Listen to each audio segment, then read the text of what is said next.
I'd like to reconvene the regular meeting of the City Council Public Financing Authority.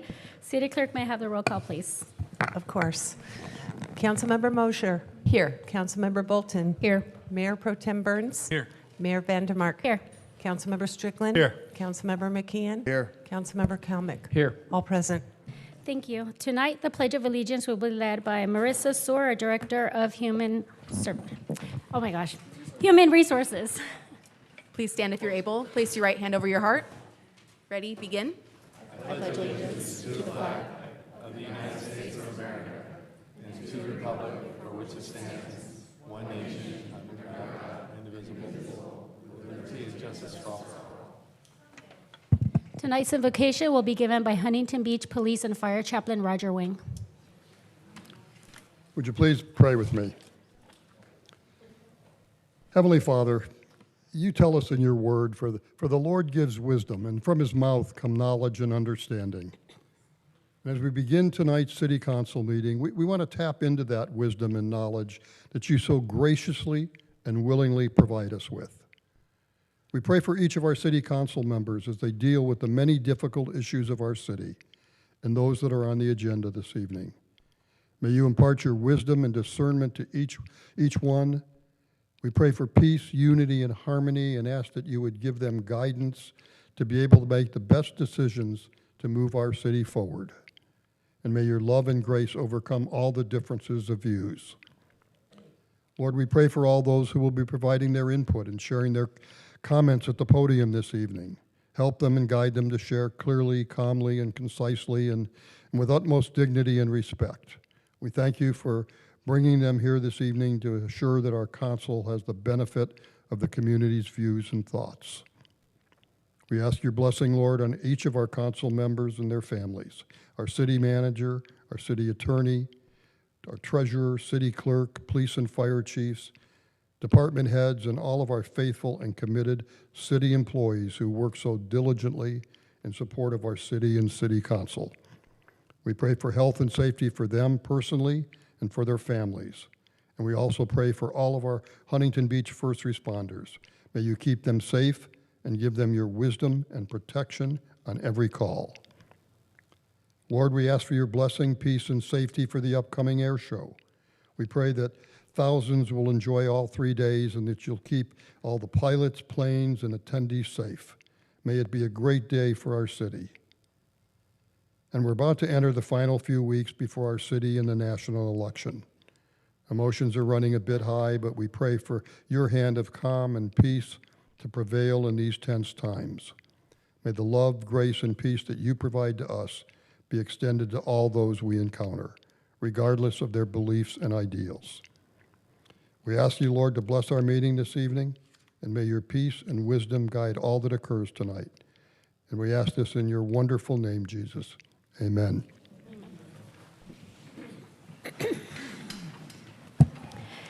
Closed session report. City Attorney, do you have anything to report from closed session? I have nothing to report, Mayor, but our city manager does. I am pleased to report that on November 9th, Travis Hopkins will be appointed as acting city manager starting this year, and that was unanimously voted on in closed session. Thank you.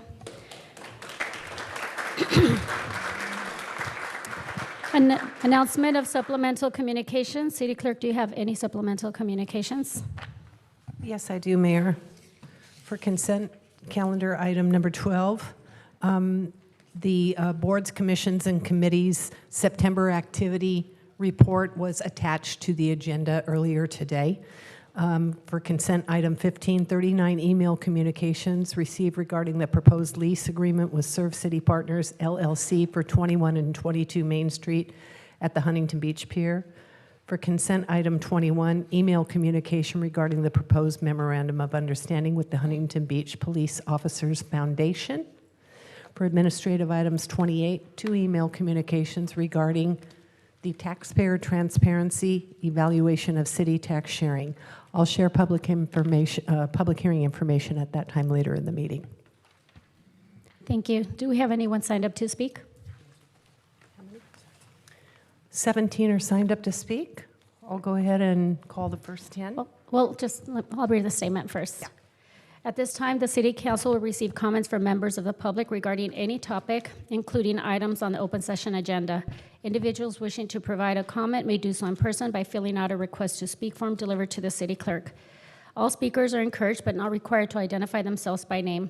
Each speaker may have up to 3 minutes unless the volume of speakers warrants reducing the time allowance. Please note that the Brown Act does not allow discussion or actions on topics that are not on the agenda.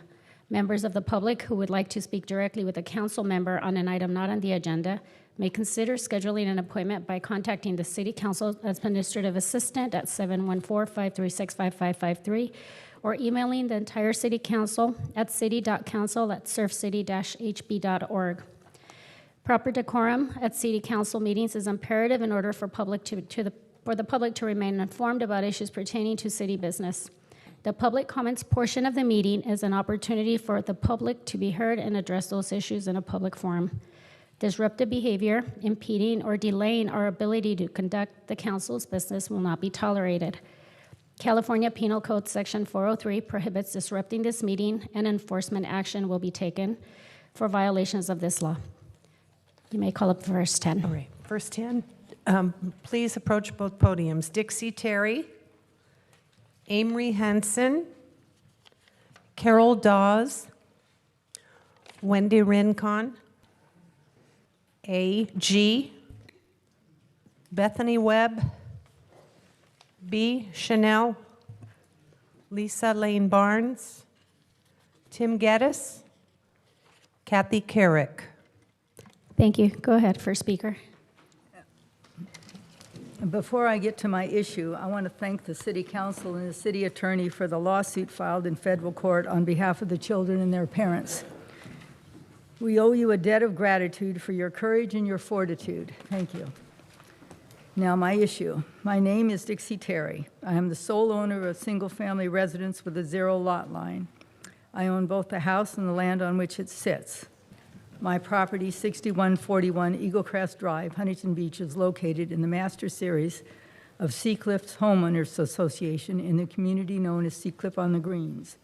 There are 104 homes in the master series. In February of this year, under the guise of a wood repair project, without my permission, the Board of Directors sent contractor Primeco onto my property. Primeco defaced and destroyed the high-quality craftsmanship of the wood structure of the front of my home. As a result, my property is subject to water damage, wood rot, mold, rust, and rodent intrusion. Primeco installed moisture barrier paper and flashing in violation of city code. I hired my own contractor who is currently, working to return my home to its original design and craftsmanship. On other homes, the Master Series Homeowners Association Board of Directors and Primeco have replaced siding, balcony structures, and porticos without getting the required permits. Who allowed this and why? I'm asking for the City Council's assistance in getting to the bottom of why the City Community Development Department exempted the Master Series from the City of Huntington Beach permit requirements. How do I find the answers? Thank you for your time. Mrs. Terry, could you please fill out a blue card so we can reach out to you after the meeting? Yes. You can fill out the form right here on the side. Thank you. Good evening. I am Carol Dawes, Huntington Beach resident and board member of the 1,100-member Friends of the Huntington Beach Public Library. Our mission is to strengthen our award-winning library through fundraising and community enrichment programs. I want to address some comments made by the Majority Council at the last meeting related to the public safety proposal they voted down. Casey McKeon, you falsely accused the minority members of whipping up fear and silly falsehoods about the library, related specifically to the citizen-led petitions. This was an outrageous statement. The Huntington Beach Public Library was doing just fine until the summer of 2023, when the majority accused it of having pornographic books. We asked you for a list of these objectionable books, and you wouldn't comply. Since then, our respected library has become a political football. You never defined community standards. You're in the process of enacting an unlawful book review board of political appointees. You considered for months the possibility of outsourcing our library to a for-profit company, yet all you've accomplished at this point with these directives is to move some puberty and potty training books to the 4th floor of the library. It's quite clear that you did all of this to incite a culture war using your supporters as foot soldiers who continue to call those of us associated with the library groomers and pedophiles.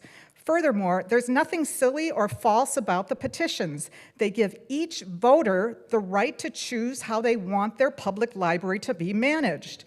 4 council members shouldn't have sole power to choose how taxpayer money is allocated for an institution as rich as a public library. There's nothing controversial or false about the petitions. This is a democratic process initiated by citizens, unlike your typical autocratic votes. We're closing in on over 15,000, I think it might even be 17,000 verified signatures for the first petition. Clearly, our residents are smart enough to know that the majority council members are stirring the pot, not the minority members. Thank you. Thank you. Next speaker. Wendy Rincon, 50-year resident. Going off of what Carol Doss just said about the security of this chamber, what you voted against a couple weeks ago, I'm not sure that our residents are aware, but you have a panic room. You have a panic room. We paid for it as taxpayers. So that's great that you have the officers here that can escort you to a panic room. If something were to go down in this chamber, we are all sitting ducks. How do you justify that? You couldn't even say, let's look into it. Let's talk to Chief Para. Let's see if there is something we can do to make the residents feel comfortable coming in here. No, you voted it down, knowing you have a panic room. That was thousands and thousands of dollars. So you can sit there and look at us with that smug look in your face, knowing that you are safe. The rest of us, sitting ducks, and you've allowed it. Gates, I'm really happy to see that you could attend a meeting today. It would have been great if you'd been here during the parental notification discussion for 2 meetings. Instead, you had a lackey, someone who kept saying, my superior. So it wasn't even someone that was just beneath you. It was a young man who couldn't answer the majority of the questions that were posed to him. And yet, instead of tabling the amendment, they passed it. While you were not here to answer the questions, so now we have a snitch ordinance that is not defined. Who is a teacher? Who is an educator? Who does this actually impact? Not only that, are they going to be ticketed? Are they going to be fined? Are they going to be arrested? Those were all questions that were posed here. But you, city attorney, that wrote that ordinance, you were not here for it. We've asked you on social media, but instead you either block us or just, I don't know, speak about Gina Clayton-Tarvin. You are our city attorney. You really should keep your nose out of Ocean View School District school board elections. Like, isn't that kind of beneath you? You work for us, I think. Secondly, about you again, because we've had so few interactions since the disclosure of the settlement for the air show, which is now clearly happening now. I'm still curious, what money is Huntington Beach going to make from it? Because I've read the settlement. As I've said here many times, anything that makes money is going to go to Kevin Elliott and the Pacific Air Show and Code 4. Code 4. How many of you actually work with Code 4? Use their mailers?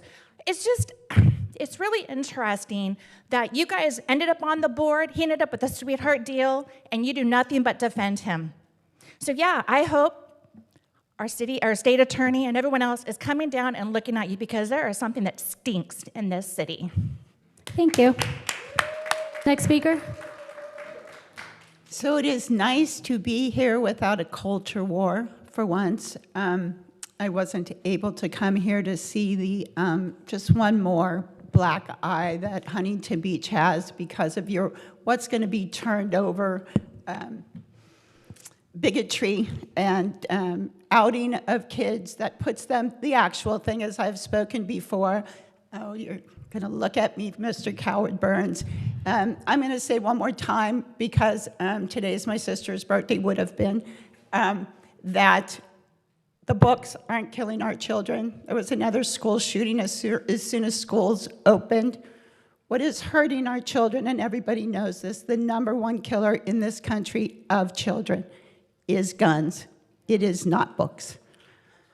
As far as the library goes, just really quick, I've been out doing these signatures. You guys know you poked a bear, and now your stoolies over here, your 3 that you've endorsed, are running on how much they love the library. But they're on film trashing our beloved libraries. So that's, what's interesting is that there's actual evidence on things. I know your orange God lies continuously, and you can see it. You can go back and prove it. There are people that believe in facts. I'm going to pivot now to something I've wanted to do, and that's the air show. So Tony Baloney, who doesn't like affordable housing, but lives in affordable housing, I don't want to be an American idiot, had said that was your great achievement, right? Was the air show? That's what you said at the air show town hall that we did.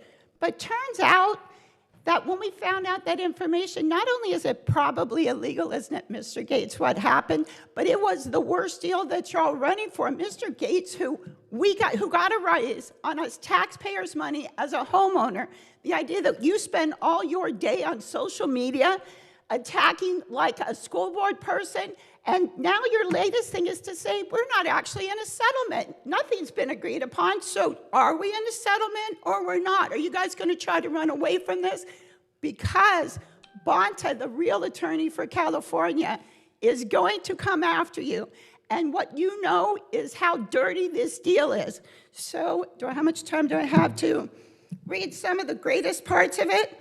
And let me just say, I'm not going to read all the details that's available. There are other air shows. There's one you could have got for free. We didn't talk to anybody else. So the people that think this is just about the air show, we could have made a deal with somebody that wasn't suing us, but he wasn't a donator to your campaigns. So when you guys look at the air show, remember, Kevin Elliott, Code 4, Pacific Air Show. Thank you. Next speaker, go ahead. Good evening, Council. I'm a lifelong resident of Huntington Beach, and I have 2 things to discuss with you tonight. The first of which is the recent passing of the Parents' Right to Know ordinance and the lawsuit against California in regards to the Safety Act. As we've heard in past meetings, this ordinance and the proposed overturning of the Safety Act sets a dangerous precedent regarding concern for the safety of queer children, but this ordinance also affects the safety of cisgender and straight children, meaning children who are not transgender and or queer. The willingness to compromise children's safety and rights in the name of fear will not stop at queer children. It tells all children who may face abuse from anyone that they are not safe at school or in the presence of any authority figure. And for some parents, that is the outcome they are most afraid of. The ordinance should ideally be abolished and the lawsuit dropped, but at the very least, it should be able to be voted on by the community. Let all the parents of Huntington Beach decide what is best for their children. If they agree with you, you'll still have your ordinance, but they might not. And right now, they don't have the freedom to choose. Moving on, the second issue I wish to discuss is the establishing of Huntington Beach as a sister city with the Israeli city of Ramat Gan. Considering that this process is moving forward in order to show support for the Israeli Defense Forces' actions in Gaza and the West Bank over the last year, it should be halted immediately, especially considering the recent actions of the IDF in Lebanon. Our city should stand in support of Palestine and her people, and now also Lebanon and her people and their freedom to live, along with the hundreds of millions around the globe, including Israelis and international anti-Zionist Jews and Jewish communities who've already done the same. Thank you, Council. Thank you. Next speaker. Go ahead. Good evening, Mayor and City Council. Tim Geddes here. Wow, the 3 of the previous speakers, it was Carol, Wendy, and Bethany. It was like Shohei, Betts, and Freeman. Anyway, it seems almost every council meeting we see a gaggle of Bible thumpers and evangelicals troop down to the podium to excoriate the incumbents over the job they are doing. Many are from Uncle Joe's cabin.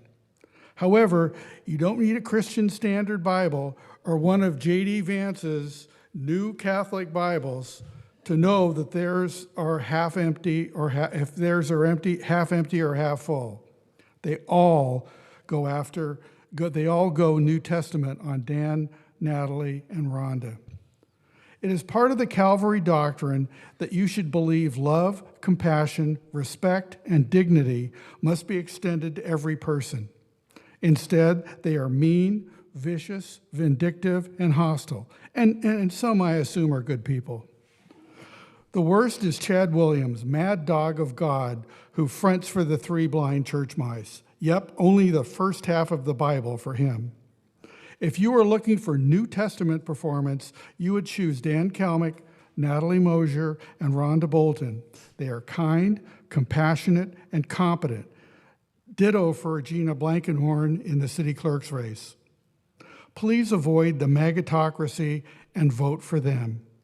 If the MAGAs want to brush up on the Bible, there are a couple of publications at our central library. The Bible for Dummies and the Bible for Blockheads. Read them. Thank you. Thank you. Next speaker.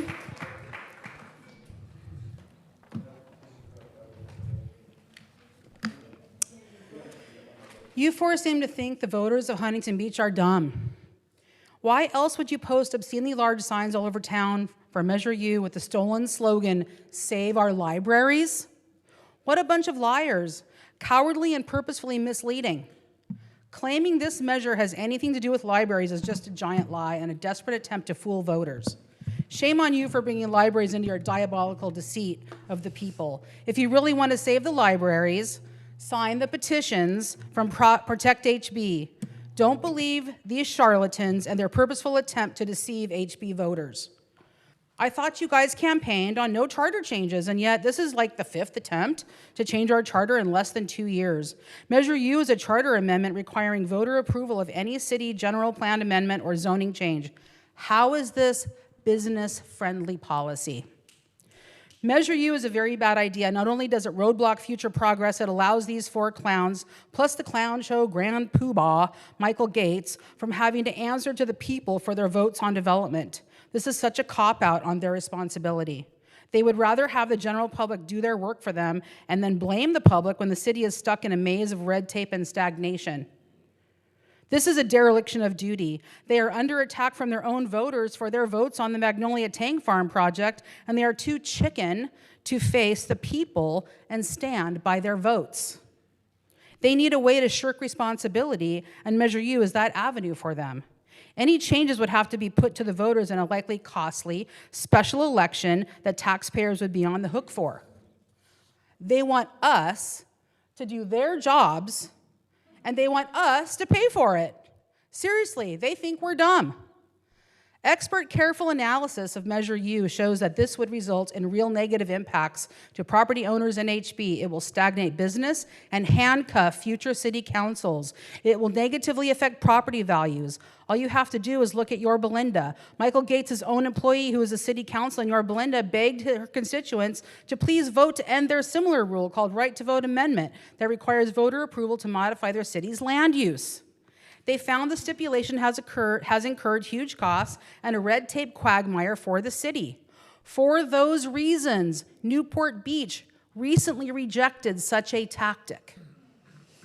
Measure U is misleading, unpredictable, and dangerous to citizens and property owners. Measure U is costly and delays projects for property owners and businesses.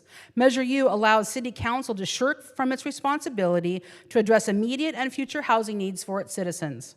Vote no on Measure U and send a message that the voters are not easily fooled by corrupt politicians afraid of actually doing their jobs. Thank you. Next speaker, go ahead. Thank you, Madam Mayor. My name is Mr. Amory Hanson. I'm speaking tonight to express my support for item 29, the mayor's and Councilman McKeon and Strickland's item to support the application before the California Public Utilities Commission for the Avalon broadband infrastructure improvements. This project, in addition to improving the internet service of the Channel Islands, will significantly improve the internet service of Huntington Beach, particularly on the coast. I am pleased to see the current council continue its work on such infrastructure improvements. Once again, I urge a yes vote on item 29. Thank you. Thank you. Go ahead. Hi, my name is Kathy Carrick. My grandsons are 7 and 9 years old. If I take them to the children's section of the library, should I be okay letting them browse through the books so that they can experience the joy of being big boys that get to choose their own books? Or do I need to tell them to sit down while Grandma chooses what books they will be allowed to read? We all know how tremendously important books are for the development of young minds. I and many others do not want the children's section to be a place to be frightened of, a place where the adults decide what you will and will not be allowed to look at. We should want our children's sections to be sanctuaries for our kids to have the freedom to learn how to love books. But instead, we are on the precipice of giving up this concept in an effort to cave to the political desires of a few overzealous activists. Friends, please don't take this small freedom away from our children and grandchildren. If your 7-year-old is mature enough for depictions of oral sex and other mature material, please take them to the adult section to look for that material, and allow my grandchildren and others the tiny pleasure of choosing their own books. If you want city council members that agree that the safety of our children should be a top priority and that oppose the placement of age-inappropriate materials in the children's section of our libraries, then please join me in voting for Don Kennedy, Butch Twining, and Chad Williams, and vote Lisa Lane Barnes for City Clerk, and David Clifford and Keith Jorgensen for Ocean View School District. Thank you. Thank you. Next speaker. Hello, Mayor and City Council members. I am Lisa Lane Barnes, City Commissioner, Community and Library Services, and I am here today to let the nonprofits in Huntington Beach know that Community and Library Services is holding their annual Lottery for the Meadowlark Golf Club nonprofit charity tournament. This is an annual opportunity for qualified nonprofit organizations to hold a charity golf tournament with waived green fees and cart fees. Applications are now being accepted for the 2025 lottery opportunity Monday, October 7th, 2024 by 4 p.m. Complete details are on the city website under the Community and Library Services tab. That's what the looks like. And additionally, I would also like to add that I am a candidate for the office of City Clerk, the only candidate uniquely qualified with essential Huntington Beach city experience. My combined experience in business, Huntington Beach city government, and management within a global organization enables me to approach local governance with innovative solutions and a comprehensive understanding of the diverse Huntington Beach needs. Thank you so much. Vote Lisa Lane Barnes, candidate HB Clerk. Thank you. Okay. The next and last group of speakers, Clayton Hurd, Alara Apson, Libby, David Reinerson, Catherine Goddard, Perry Clitheroe, Justine Makoff. First speaker, go ahead.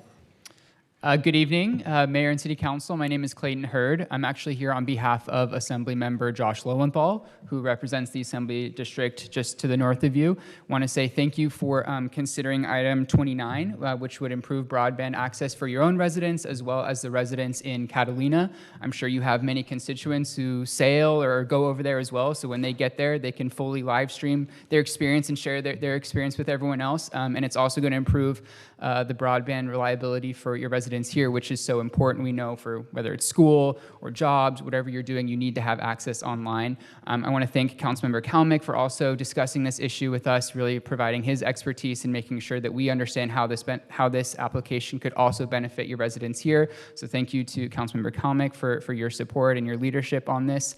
And we just are thankful that you're interested. And I want to shout out the state who's made so much broadband funding available because we just know how important this resource is. So thank you for your support and please vote yes. Thank you. Next speaker.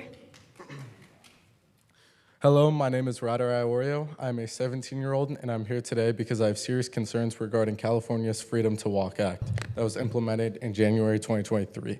This act has some serious flaws, and it allows pedestrians to take advantage of insured drivers, and it is very dangerous. As a resident of Huntington Beach, I personally feel extremely scared driving down PCH ever since this law was put into act.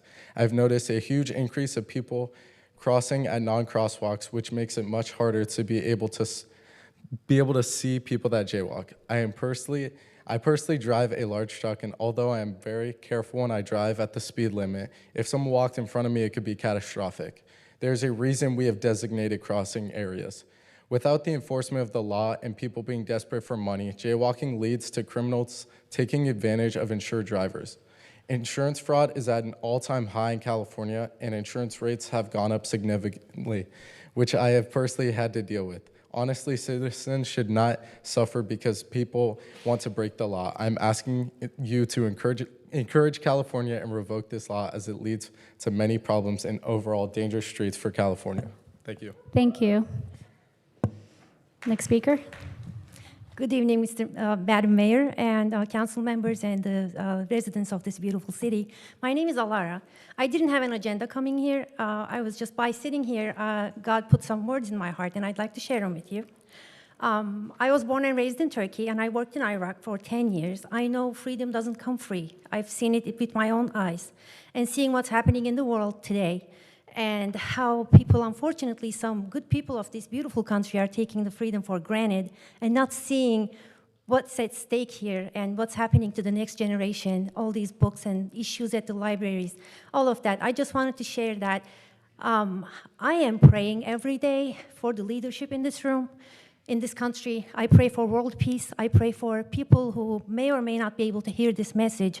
And it doesn't matter what belief they have. It doesn't matter if they're believers, what country they're from, what their cultural background is. But we're here. It's not just me, but a lot of our Christian sisters and brothers are praying for you. And I'd like to say a quick prayer before my time is up, if that's okay. Our Heavenly Father, thank you for giving me a voice, and thank you for giving me the opportunity to share it freely.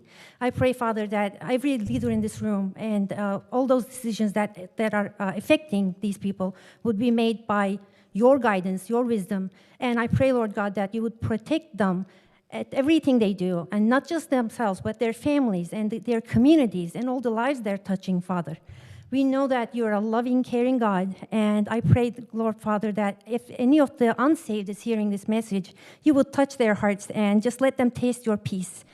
The glory to be to your name, Father. Thank you for your blessings. I ask these things in Jesus' name, amen. Thank you. Next speaker. Good evening. On December 6, 2022, 4 people in these chambers each said this: I do solemnly affirm that I will support and defend the Constitution of the United States and the Constitution of the State of California against all enemies, foreign and domestic. That I will bear true faith and allegiance to the Constitution of the United States and the Constitution of the State of California. That I take this obligation freely without any mental reservation or purpose of evasion. And I will faithfully discharge the duties upon which I am about to enter as a city council member of the city of Huntington Beach. And in your very own website, it says that the city council establishes policies and priorities for the provision of effective and efficient municipal services. The key phrase in that statement is municipal services, also known as city services. Things like public safety, clean water, working sewer lines, clean beaches and parks, maintenance of our street and our city buildings, just to name a few. So I wonder, why do the majority members of this council repeatedly focus on agenda items that are not in your control and certainly do not improve any of our city services? For example, we had a resolution to make Huntington Beach a safe Second Amendment city. I'm not sure why we didn't say, let's support all of the Bill of Rights and amendments. Why that one, I don't know. We had a resolution to support Texas and their border concerns. Again, didn't do anything necessarily to improve my city. And then we've drafted an ordinance to penalize adults who engage with children at a city event. As a volunteer at the Art Center, I'm now concerned. Is it something that I could be arrested for? Could be punished in some way? What if I see 2 little girls holding their hands? Is that reportable? What if a little boy is wearing a Taylor Swift t-shirt? Is that reportable? I don't know. So I really would like you to practice some good governance. Please focus on city issues. Please uphold your faith and stop filing lawsuits against the state of California, which you said you would uphold and defend. Stop with the issues that do not improve our city services. You're here to support us, not all these other causes for which do not improve my life as a citizen here in this city. Thank you. Thank you. Next speaker. Good evening, City Council. My name is Perry Clithrow. Thank you for having me tonight. I wanted to speak briefly about the past couple of meetings, and I'll say welcome back, Mr. Gates. It is nice to have you. You were sorely missed at the last couple of meetings. There were a lot of important questions that went unanswered regarding the educator's obligation to spy on kids ordinance. And without you here, these questions went unanswered. These questions, as have been mentioned by others, included questions regarding who is an educator. The questions of what a consequence would be for an educator who failed to report. Other people asked if a database would be implemented so that multiple reports wouldn't be needed to keep reporting that the same couple is in fact still a couple. Hey, Mr. Parent of John, hey, they're still a couple. You know, do we need a database so we don't have to call every time? These are important questions. Responsibility for passing the item ultimately falls on the voting members of the City Council. And I found it very disrespectful that you guys went ahead and did that without getting these questions answered, because as someone who's going to be living under this law, I would like to know what to expect. In another matter, I'm excited to see the City Council is going to be talking about Proposition 33 tonight, which would repeal Costa-Hawkins Act. Rent controls, though very well-intentioned, ultimately discourage the construction of new housing and cause housing prices to go up. This is a well-understood phenomenon that's been studied in hundreds of cities around the world, and every study has conclusively shown it creates housing shortages, causes prices to go up. For every renter in the future, it will be bad for them. So far, Californians have defied these calls for rent control, despite the fact that it's been on our ballot as long as I've been a voter.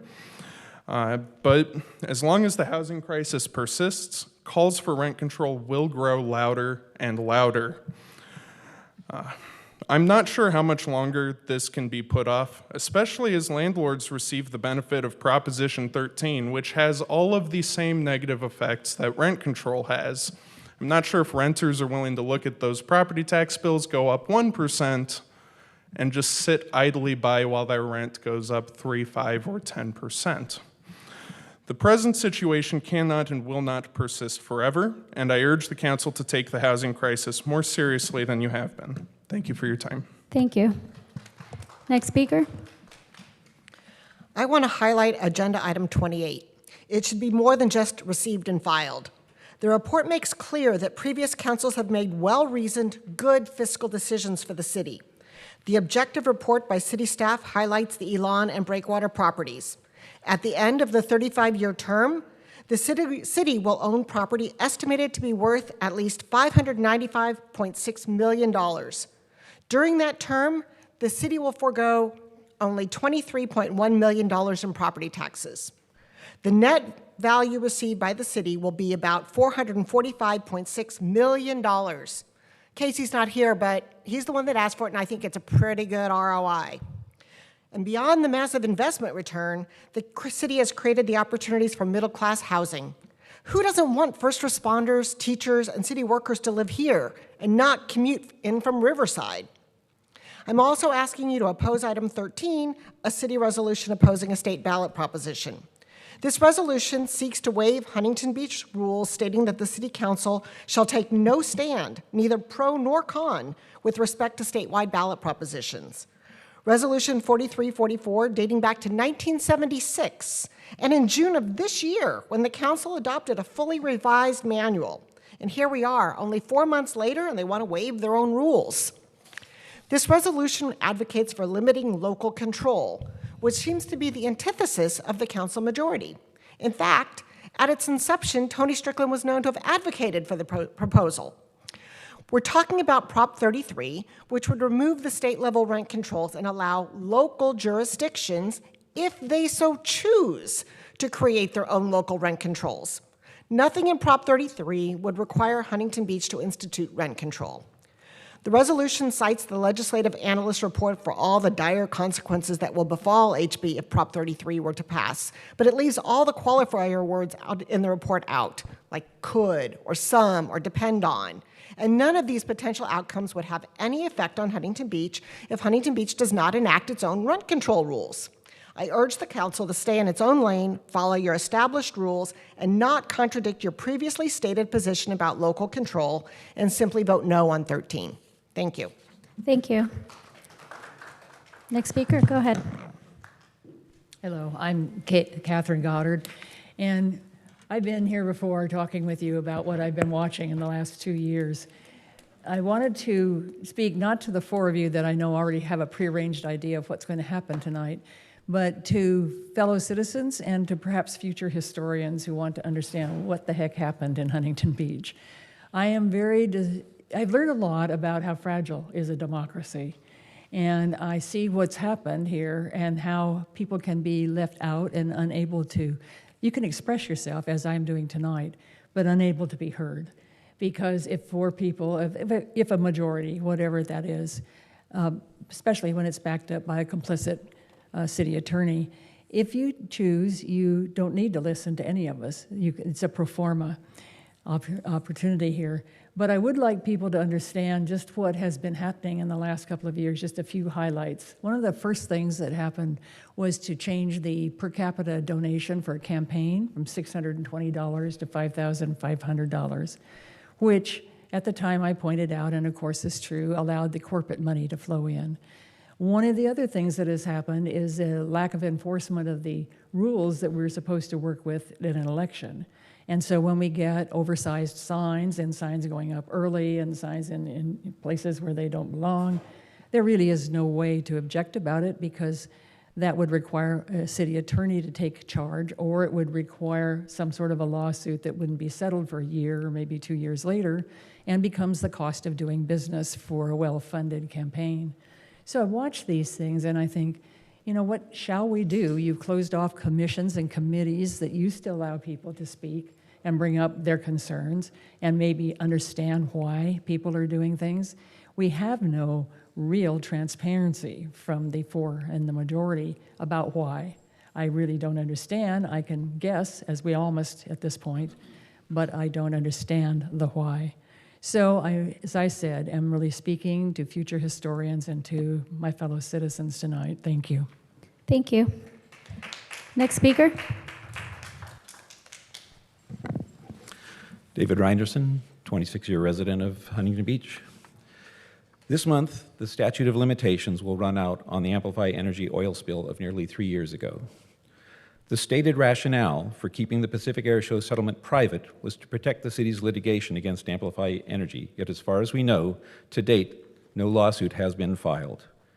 Similarly, despite agreeing to include the air show in the analysis of city tax sharing, it's conspicuously absent from today's report.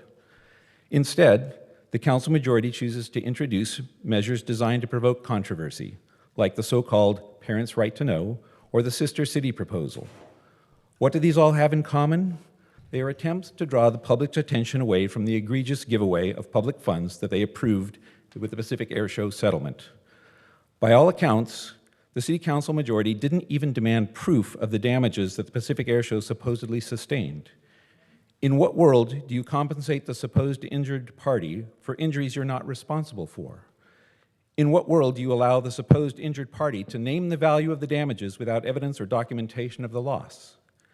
I guess that only happens in a world where you care more about your campaign supporters than you do about your constituents and more about your political career than you do about your city. Thank you. Thank you. Next speaker. Good evening, Mayor Gracie Vandermark and Mayor Pro Tem Pat Burns and all city council members who are here tonight.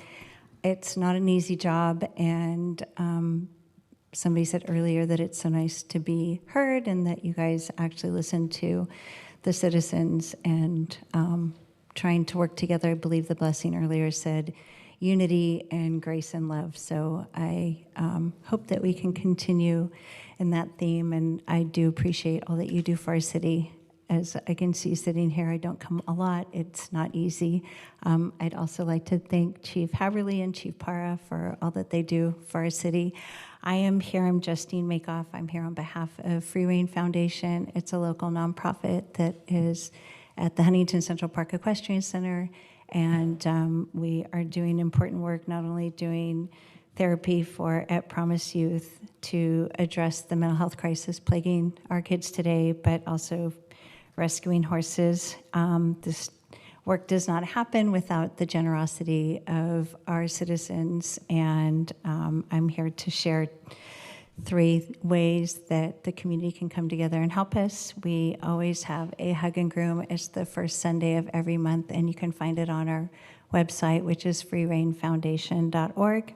We also have a eco tour. You can sign up. We have people from all over the world who sign up and join us on the eco tour, which tours the Huntington Central Park Equestrian Center, Free Reign, and the urban forest. And then most pressing, we have a 3K walk that is on October 12th. It is a free event, so anybody can come out and, again, enjoy a beautiful walk through the urban forest, through the Equestrian Center, and meet our rescues at Free Reign Foundation. I thank you for your time, and if anybody wants more information, I'll leave a couple flyers out where we sign in. Thank you. Thank you. That concludes public comments. Okay, thank you. Moving on to council committee appointments. Do any council members have any appointments to announce? AB 1234 reporting. Does anyone have anything to report? Openness and negotiation disclosures. Does anyone have anything to disclose? City manager's report. City manager, please proceed with your report. Captain Garcia will provide the report.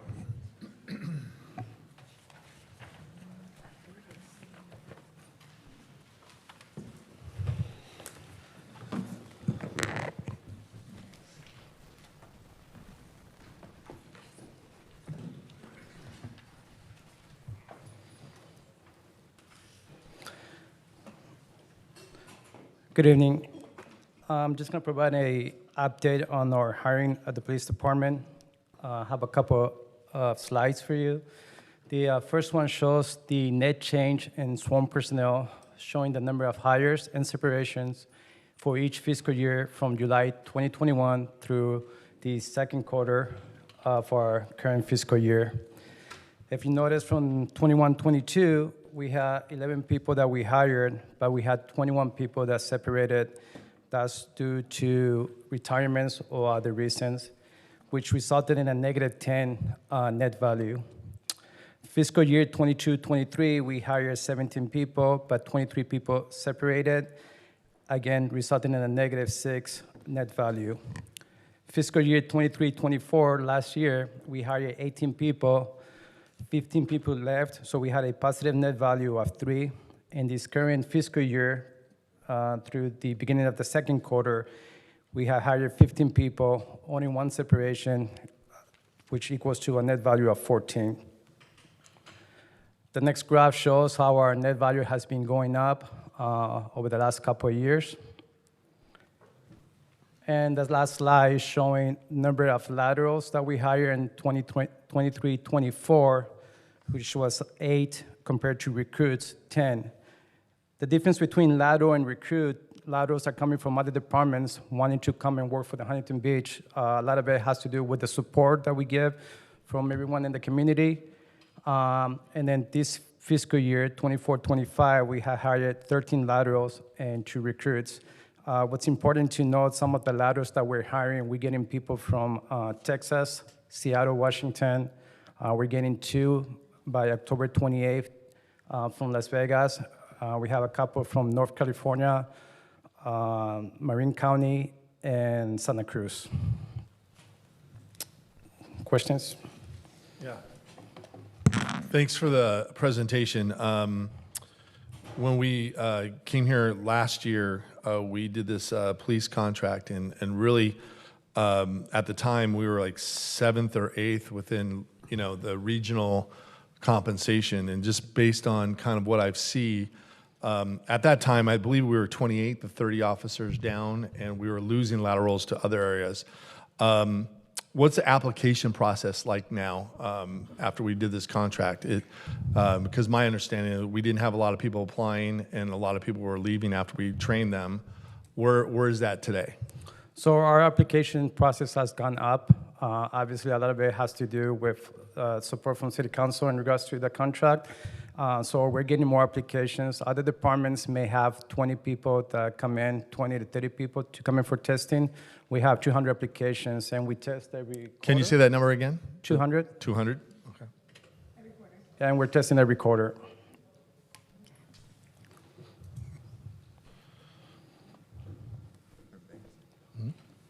Well, yeah. What's the current? What's the current vacancy? I mean, we were at 28, 30 officers down at the time of the contract. Where are we at now again? So this number 2425 goes into October 28th, 2025, and our number down would be 15. 15. So we went from 30 officers down to 15. So we cut it in half. Correct. And are you optimistic that we close that 15 gap in the next year or two? Yes. Okay. That's all I have. Thank you so much for this report. It's very important for the public to know that after this contract, not only did we not lose our trained officers, we're getting officers coming in, and now we can be even more selective than we already currently were, correct? Correct. We haven't lowered our standards. Our standards are still going to be up, but we are very selective. And people that want to come here, they want to come here because primarily the support that we get from City Council and the community. Thank you.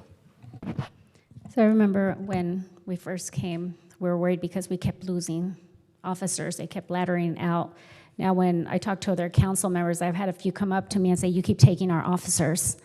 And I do believe it has a lot to do. Number one, the community is so supportive for our law enforcement, and our law enforcement has made a point to reaching out to the community and letting them know we're here, we want to help you, reach out, we're accessible. So thank you for taking the time to do that. Thank you. Anyone else? I have a question. Thank you for the report. Just a quick question about obstacles or challenges that we face in recruiting. What kinds of challenges exist? So, for example, I recall a discussion about the background check process and how long that takes and people's ability to pass that. So we did a little bit of restructuring at the beginning of this fiscal year, last year, and we actually put a sergeant in our administrative division who handles recruitment and backgrounds. So that's helped a lot. We have a recruitment team. We advertise on ProRec magazine, which that goes out to a lot of officers. That's why we're getting a lot of people from other departments. And we're getting a lot of people from out of state. So we've made some moves that helped also expedite the process. Okay, thank you. And one final question. Are there any non-salary related perks, for lack of a better way to describe it, that you are finding recruits to be interested in? So things like wellness programs? Not so much that. I can tell you, we interviewed somebody today, and the first question we ask them always is, "Why do you want to come to Huntington Beach?" And I can tell you, most say because of the support, community support. Okay, thank you. Anyone else? I'll just make one quick comment. Thank you for that. Just as Tony mentioned, I'll echo that. When we were elected, public safety, as we said many times, is the #1 role of government. So I'm really proud of this. It dovetails into addressing our homelessness situation. I've been out in the community a lot recently, and I've had so many people come up to us and just say how much better it is, how much safer they feel. That all dovetails to having a safe city, and it makes our economic environment more beneficial, more prosperous. More businesses want to come here, more residents and visitors want to come and shop, and that all leads to a successful and healthy city, both in terms of quality of life and then financial prosperity. So I'm really proud of it. It's great results in 1 year, and we'll continue to focus on this as, again, this is the #1 role of government, is public safety. So thank you. Thank you. Moving on to City Attorney's report. City Attorney, please proceed with your report. Thank you, Mayor. Just a quick update on the state versus City of Huntington Beach failure to adopt a housing element case that was filed by the state back in March of 2023. Last week, the trial court stayed the entire action until March of 2025, pending the appeals that were filed. Presently, we're not scheduled to return to the trial court until March of 2025. It could be longer if the appeals take longer. And in the meantime, we don't have any orders, fees, fines, or penalties, and no particular timelines because everything's been stayed. So, Councilmember Strickland. I have a question for the city attorney. The governor signed a bill, I believe, I don't know who the author was, and said that now that he signed a bill, there's going to be more fines and penalties if you don't go forward on that element. I just want to get your reaction as an attorney. That new bill, how does it affect where we are today moving forward? So, it remains to be seen if there's a retroactive application to that in the first place. And this is very likely one of the issues that the state plans to present to the Court of Appeal in this action. So I'm sure we'll get some smarter people than me to weigh in on it on the Court of Appeal to tell us how it plays and how it applies in this case. Does anyone else have questions? Okay, moving on to consent calendar, items 11 through 24. Would anyone like to pull any items? I'd like to pull number 13 and 18, please.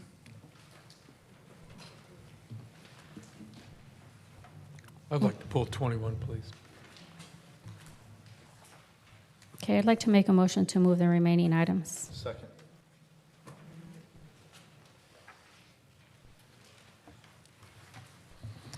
All right, the motion to move items 11, 12, 14, 15, 16, 17, 19, 20, 22, 23, and 24, made by Mayor Vandermark, seconded by Councilmember Strickland. Councilmember Mosher. Aye. Bolton. Aye. Burns. Aye. Vandermark. Yes. Strickland. Aye. McKeon. Yes. Kalmick. Aye. Items passed 7-0. Thank you. Councilmember Kalmick, number 13. Thank you. I pulled number 13 again because of kind of procedurally that we're going to be requesting to set aside resolutions that have been in effect since for almost 50 years, maybe a little bit more than 50 years now, where we don't take positions on statewide measures, very similar to Prop 36 a couple of weeks ago. I was interested, though, to see that I can't see minutes from the meeting, so I'm curious because Councilmember Strickland did speak about this when it was in its infancy, and wanted to understand the discussion that happened in IRC to kind of flip the script on why the support for this, or opposition for this now. Well, just answering flip the script, there was no flip the script. If you looked at my actual statement when it's at its infancy, I opened with, I think rent control is ridiculous, and I talked about how it's drafted poorly. In fact, if this initiative did pass, it would undo a lot of the mandates coming in, housing mandates from the state of California onto Huntington Beach. I just made that point because I thought it was written very poorly. In fact, Senator Toni Atkins concurred with what my argument was, and that's why she took a position against this initiative. And as I said on the last proposition, this is a very high-profile proposition that affects people in Huntington Beach dramatically. It affects how we govern Huntington Beach, and so I think it's important that we take an opposition position to this initiative. Okay. Be that as it may, I just recall it basically saying that rent control would allow, repealing rent control would allow the city to enforce high levels of inclusionary zoning that would effectively moot state housing law. But it doesn't do that, so I'm glad to see that we've come to the same conclusion on that. The question for the city attorney on this item, though, is because we have our charter that states that the city council cannot implement any type of rent control, for lack of a better, to be terse about it. If Prop 33 were to pass, rent control would still be illegal in Huntington Beach without a vote of the people. That would be the city's position, based on the charter authority. Sure. Okay. So combining the fact that we have to remove a resolution, set aside a resolution to take a position on this, and the fact that even if it does pass, it still didn't matter in Huntington Beach. This is one of those things where, like, why are we even doing this? I don't know why you guys don't just make a motion, and I may make it, to just go ahead and repeal section 101.08 of that resolution that says the city council can, of course, take positions on statewide. I don't know why we have to keep repealing this. If that seems to be the policy of the city, it seems arbitrary every time we do this. Like, it seems that we want to do that. Is that a motion? No, I'm just asking. If that's a I'm motion, asking I'll a second rhetorical that motion. question. You want to second that motion? Okay, I'll go ahead and make that motion then. That we strike the language, make a minute action to strike the language from the resolution that states that city council can't take positions on statewide initiatives. So that in the future, we don't have to repeal or set aside any other resolution. Just amend that out of the council manual. That's. Okay. I'll second that.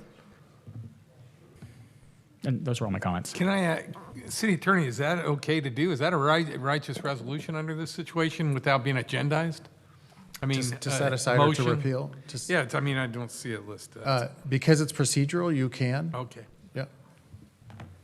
Substantive, you would need to notice the public. All right, we're going to take a vote on that? Sure. I have one comment.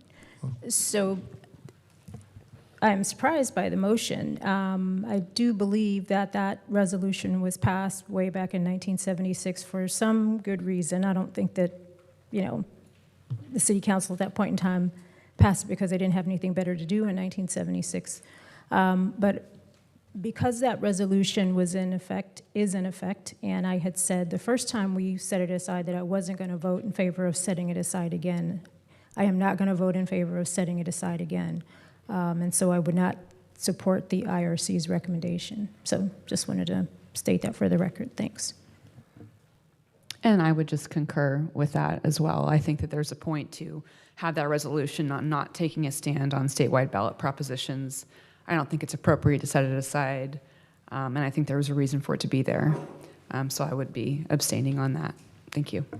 And I actually don't intend to support the motion during the vote because I think Even though you made it? Yeah, even though I made it. I All figure we should take a vote on it. Okay. I don't think that we should be taking positions on statewide ballot initiatives. Okay. So I'm just tired of having to set something aside, and having an up or down vote on the proposition, I think is, I don't want to stand on procedural issues. But so we're going to vote then on the first motion to that take a was- minute action yes. to Right. strike that To from set it, it aside. and then take the IRC's recommendation. So I on a separate motion. encourage the I vote on setting this aside. So let's call that Not first. to set it aside, to strike it To strike in it. perpetuity. Yeah, it's to strike the language is what Correct. we're voting on now. All right. Right. Let's go ahead and start the voting. Councilmember Mosher? No. Bolton? No. Burns? Aye. Vandermark? Yes. Strickland? Aye. McKeon? Yes. Kalmick? No. And now I'd like to move that we adopt Recommended Original action? the recommendation from the committee. Second? A second. Okay. Let's go ahead and take a vote. Actually, I'd like to make a comment. I haven't made Okay. a comment on the actual substance of what we're going to talk about. I actually oppose this measure. I think Mr. Glithrow, who spoke, I think, to the point of that rent control doesn't solve the problem we're trying to solve. It compounds the issue even more so. So I think Prop 33 at this point, I'm in opposition to it, even though I'm not going to be voting on this because I still believe that the City Council should not be taking a position on statewide ballot initiatives. Okay. Ready? Yep. Yes. Okay. Councilmember Mosher? Abstain. Bolton? Abstain. Burns? Yes. Vandermark? Yes. Strickland? Aye. McKeon? Yes. Kalmick? Abstain. So the item passes 403 with Mosher, Bolton, and Kalmick abstaining. Thank you. Councilmember Kalmick, number 18. Thank you. So this is a request to approve roughly a little more than $1 million to continue abandoning the oil wells that are in our parking lot here. Reading through the staff report, I had some concerns. Obviously, I think this gets to the larger issue throughout Huntington Beach of why we have so many kind of derelict properties that have oil wells on them is because the cost of this is unknown. Once you start opening the well, you have to keep putting money down the well until it is certified by CalGEM. And I think this is a case in point as to why I think in the future, and I may likely be introducing policy in the future to help property owners be able to turn these dirt lot properties into tax generating properties in the city and getting rid of some of these kind of long-term derelict properties. But in our case here, reading through the staff report, it seemed like there were some unknowns as in 2000. And I asked this to the fire chief. and then potentially the city attorney. What are we doing for potentially seeming like, I don't want to say negligence, but for lack of a better term, that something that was not done properly, we can't find permits for anything, and now we're stuck having to set up a new policy. So let me ask the city, the fire chief first, and then city attorney on.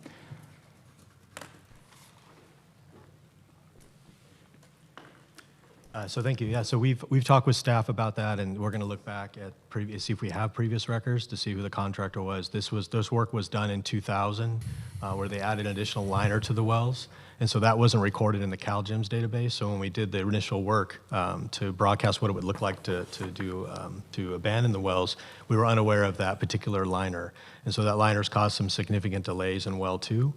So that we can move forward, which is why we're asking for the additional appropriation. However, now that we know that it's there, we're allowed to make, I think, some better decisions in well 1 and 3 for the abandonment. But overall, I've asked staff to kind of look at who did the work in the past, where that was permitted. It's just difficult 25 years ago how that process worked with CalGEM. It used to be Dogger at the time. How that was recorded and documented, we don't have that info, but we're moving forward with the well project, and then staff is looking into that. Okay. And do we have any legal recourse that potentially if somebody did something they weren't supposed to do? Yeah, and this was just brought to my attention I minutes didn't ago. know that No, fair enough. The chief hadn't talked to you. But there's potentially statute of limitations issues, potentially contractual issues that we'd have to look at, and obviously the file with all the evidence. So we can certainly take a look at it. Okay, but I still want to keep this moving forward. I did talk to chief about like, well, why can't we just hang out until seeing what comes down the pike next year from funding mechanisms, so we're not coming out of the recovery fund money, which is effectively discretionary money that we can use for just about, I think we can use for anything at this point, to put it, literally put it down an oil well. But it sounds like we have an idle issue where if we wait, we have the equipment sitting there. So I'll be moving this forward. I just wanted to at least bring up that we should be potentially looking at the person, it's somebody that may have done something that wasn't to spec, and potentially recovering some funds from them. So with that, I'll move the item. All right, let's vote. Councilmember Mosher. Aye. Bolton. Aye. Burns. Aye. Vandermark. Yes. Strickland. Aye. McKeon. Yes. Kalmick. Item passes 7-0. Thank you, Mayor Pro Tem Burns, number 21. Yeah, I'm just going to ask to table this to a later date, preferably just because the next couple months are going to be crazy with different things. And, but maybe the second meeting in January, just to find out, because it seems like it's duplicating the efforts of the Police Community Foundation. And I just, if we're going to be signing another MOU that seems to be identical to the one that's already there, I want to see what difference they plan on doing or why the duplication of effort. And I've just got a lot of questions, and I don't see the hurry on this, so I'm just requesting that we table it for a while until I get some answers. That's it. Okay. I'll actually No go ahead. second. I'll So- actually go ahead and move the item. I think this is just allowing them, my understanding is that when Officer Vela passed away, that there was some issues with them being able to raise money and collect money for the family, and I think this clears that up. And obviously, we don't want to, if something were to unfortunately happen in the next couple of months, like I don't want to be rushing to try to get something through. I think this just clarifies the position between us and a different organization than the Police and Community Foundation. This one's effectively run by the board of the Police Officers Association, to my understanding, and it's just their nonprofit arm that raises money and works in the community. So I'm going to go ahead and move the item forward. I'm concerned. If you have concerns about it, I hope they could reach out to them and address those. And if we need to bring it back because something comes up, I'm happy to readdress it in the future if there's something there. But I think this MOU is pretty, I had questions because it seemingly didn't do much. So I had questions for staff of like, what does this actually do? And it effectively just standardizes the ability for them to collect money for officers' families and make donations in that regard, because it seemed that they had issues with that last year. Yeah, it's just the timing of it. I'm a little suspect. I just think that there's, it'd be better addressed later. That's all. I would like to ask what is wrong with the timing of it being right now? Is there something else going on? Well, I don't like the idea that they just endorsed everybody on this bench except for the chief. And donating money. I just like to clear it up that their true purposes are in line with, and if they can work with the Community Police Foundation. It just seems the duplication and the timing of it's just bad visual, and I'd like to make sure that there's something good that can come if they can join forces, or if that's not, we don't have too many MOUs floating out there that demands city material and efforts. That's it. Do we have a second to I'll second. Councilmember? I'll second. All right. We go ahead and vote. Councilmember Mosier? Aye. Bolton? Aye. Burns? No. Vandermark? No. Strickland? Aye. McKeon? Yes. Kelmick? Aye. The item passes 5-2 with Burns and Vandermark voting Oh, no. wait, we weren't voting on Pat's motion? No, he Oh, didn't get a second.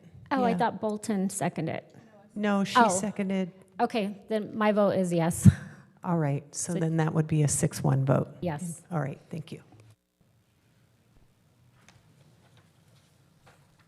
Okay, so moving on to our public hearing.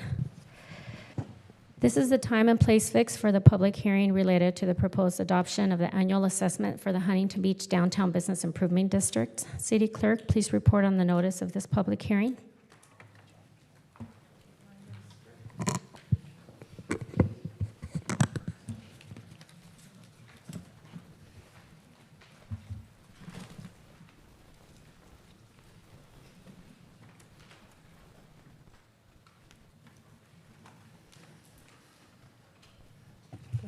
Right here, right? Yeah. Notice of the public meeting has been completed in the manner and form as required by the Parking and Business Improvement Area Law of 1989, codified at Streets and Highways Code 36500. Okay. Staff, please introduce your report. Good evening, Mayor and members of the City Council. I'm Chris Kennedy. I'm the Economic Development Project Manager. The item before you this evening is a public hearing to consider the annual renewal of the Huntington Beach Downtown Business Improvement District. The Huntington Beach Downtown Business Improvement District was established in 2004 in response to requests from downtown merchants.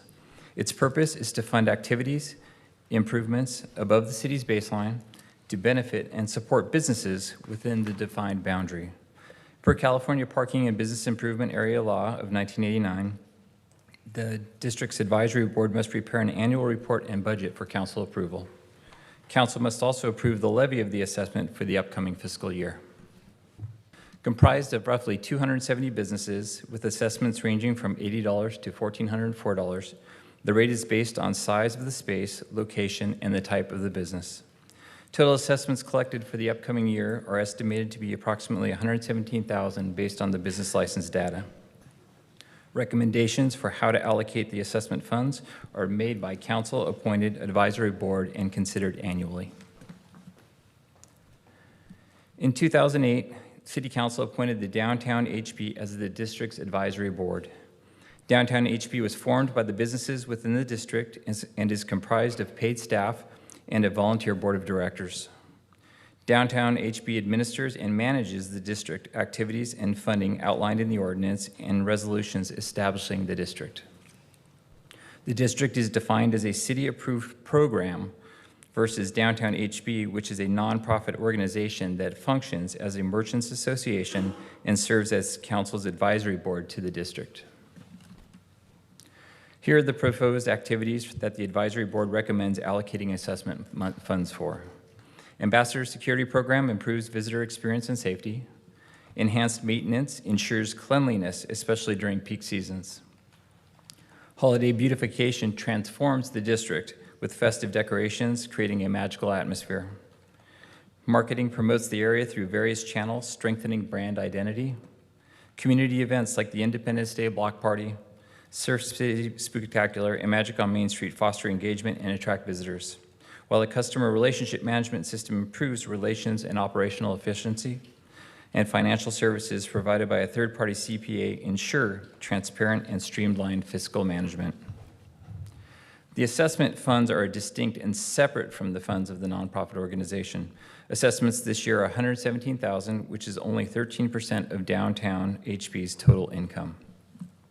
The organization's additional income comes from other sources, as you see here. Provided is the breakdown of how the assessment would be spent for fiscal year 24-25. In September, Council initiated the renewal process and adopted a resolution of intention to levy the annual assessment and scheduled this evening's public hearing. Notices were sent to all affected businesses within the district area. The purpose of this evening's public hearing is to receive and consider any protests against the assessment for the upcoming year. If written protests are received from owners totaling 50% or more of the assessment value, no further proceedings to continue the district can be considered for a period of 1 year. We've received no protests of the 270 businesses this year. In order to ensure compliance, staff recommends conduct this public hearing. If a written protest against the proposed assessment do not reach or exceed 50% of the total assessment value, proceed without adopting Resolution 2024-42, which approves the annual assessment for the district. If approved, business assessments will be collected by the city and then passed to downtown HB to allocate accordingly. Thank you. That concludes my report. Staff is available to answer any questions you may have. Kelly Fritzl, Interim Executive Director of Downtown HB, as well as Susie Smith, President, is also available if you have questions. Thank you. We will now open the public hearing. Do we have anyone signed up to speak? No, Mayor, no one signed up to speak. Okay, do any council members have any questions? Okay. I just have a comment. So I talked to Kelly and Susie about this. Big deal for me because I've received a lot of complaints over these months is the maintenance component. And so I've talked to them about, can we shift our power washing schedule from the end of the week to maybe even twice a week? So hit it on Sunday night, early Monday morning to clean up all the activity over the weekend, especially in the summer months, and then hit it again, Friday to again welcome like our weekend visitors. So that's something big for me. I know those were discussions they're having, so I just appreciate if we can really put an emphasis on that to make sure it's clean for the residents that live here during the week that walk their dogs early, like on Monday morning and throughout that week. So hit it Sunday night, early Monday morning, and then hit it again, power wash like Friday for the weekend activities. It's a great suggestion, absolutely. Thanks. All right. Okay, we will now close the public hearing. Do we have any protests or any received? Mayor, we received no protest, so that totals approximately 0%. No, it does not approximate. Therefore, the city clerk's office has determined that a majority protest has not been received from owners or authorized representatives of businesses in the district that will pay 50% or more of the assessments proposed to be levied. Okay, do I have a motion and a second? Motion. Second.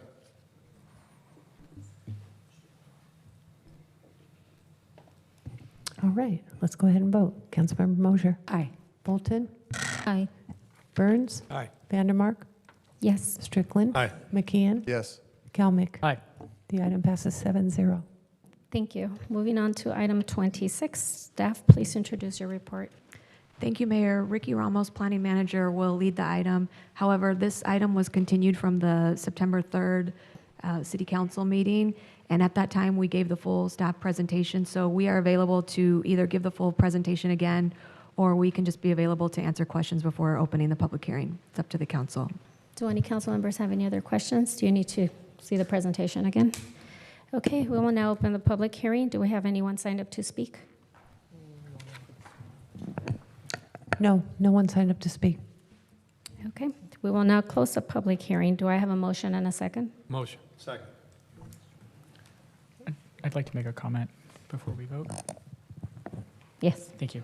I spoke to a lot of residents about this code cleanup over the last several months since it's been coming through.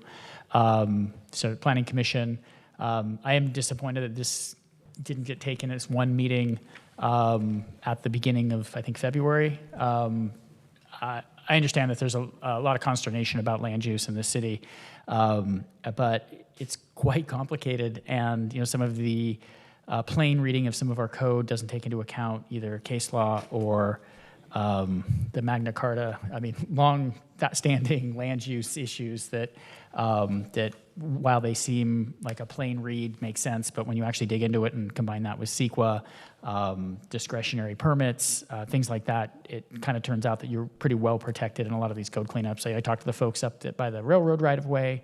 They were worried that something could happen, and then you start to actually play out or role play what project could get built there. Most of the stuff is unbuildable, and actually the protections are better based on the zoning, and we would revert back to the general plan with the inconsistent zoning, and getting right with this puts us in a better footing to defend something. And I spoke to some folks that are down on the Edison right-of-way as well, and they had concerns back in 2015.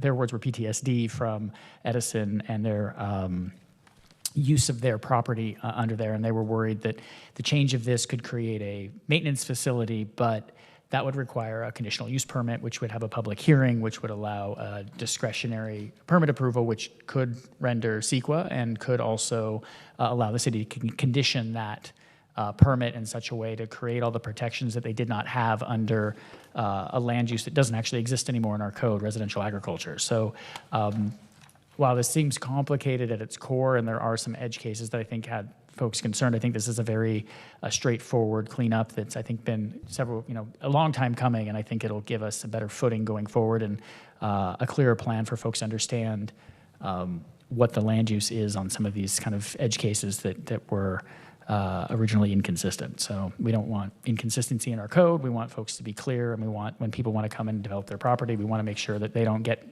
very far down the path and then realize that it's our fault, and we open ourselves up to issues. So I'll be supporting this, and I'm glad that Planning Commission was able to do the work. Again, I think we spent $20,000 more on this by having to notice all of these over and over again instead of taking them as one item.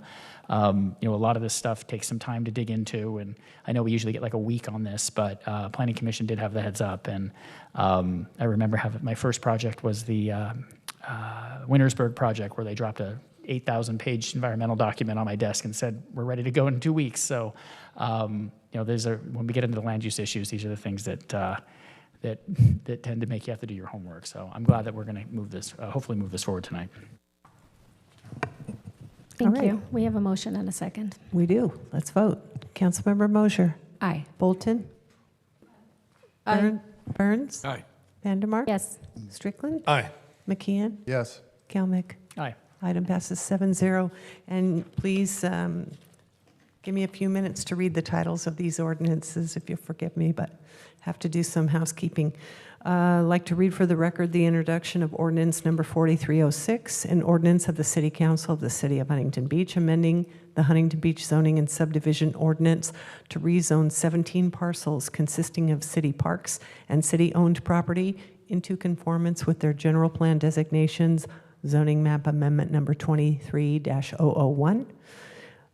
Ordinance number 4316, an ordinance of the City Council of the City of Huntington Beach, amending the Huntington Beach zoning and subdivision ordinance to rezone 18 parcels consisting of churches and schools into conformance with their general plan designations, zoning map number 23-002. Ordinance number 4321, an ordinance of the City Council of the City of Huntington Beach, amending the Huntington Beach zoning and subdivision ordinance to rezone 23 parcels within the coastal zone to be in conformance with their general plan designations, zoning map amendment number 24-001. Ordinance number 4323, an ordinance of the City Council of the City of Huntington Beach, amending the Huntington Beach zoning and subdivision ordinance to rezone 42 parcels consisting of utility-type uses into conformance with their general plan designations, zoning map number 24-003. Ordinance number 4324, an ordinance of the City Council of the City of Huntington Beach, amending the Huntington Beach zoning and subdivision ordinance to rezone 5 parcels consisting of commercial uses into conformance with their general plan designations, zoning map number 24-004. And finally, ordinance 4325, an ordinance of the City Council of the City of Huntington Beach, amending the Huntington Beach zoning and subdivision ordinance to rezone 28 inconsistently zoned parcels into conformance with their residential general plan designations. Zoning map amendment number 24-005. Thank you. Thank you. Moving on to item 27. Staff, please introduce your report. Thank you, Mayor. Joanna Cortez, Principal Planner, will give a very brief presentation on this item. Hi, good evening, Madam Mayor, members of the City Council. The item before you is zoning text amendment number 23-002. This is an amendment of Chapter 212 of the Huntington Beach Zoning and Subdivision Ordinance. The purpose of this amendment is to add additional text to clarify the notification process for staff-level reviews for properties within the industrial zone. Just as a quick background, this amendment was actually part of a larger zoning text amendment that came before you back in May 7th, 2024. After adoption of that ordinance, a clerical error was discovered in the ordinance pertaining to Chapter 212. So in adding in this new definition, a land use table related to industrial uses was replaced with an incorrect table. And so the purpose of tonight's zoning text amendment is to adopt a new ordinance to replace that incorrect ordinance and reflect the City Council's original approval intended for Chapter 212. No additional changes are proposed with this ordinance. It's simply to reflect those changes from May. There was a hard copy of the legislative draft was given to everybody. This concludes staff's presentation. If staff is available for any questions, thank you. Thank you. Do any council members have questions? Okay, we will now open the public hearing. Do we have anyone signed up to speak? Yes, we do, Mayor. We have one speaker, Amory Hansen, and I do want to announce receipt of the supplemental communication that Joanna referenced for item number 24-680, a legislative draft for ordinance number 4310, which I believe you have a hard copy in front of you. And Amory, are you still here? He's coming. He's coming. Individuals wishing to provide a comment on this item scheduled for public hearing may do so by filling out the request to speak form delivered to the city clerk. All speakers are encouraged but not required to identify themselves by name. Each speaker may have up to 3 minutes unless the volume of speakers warrants reducing the time allowance.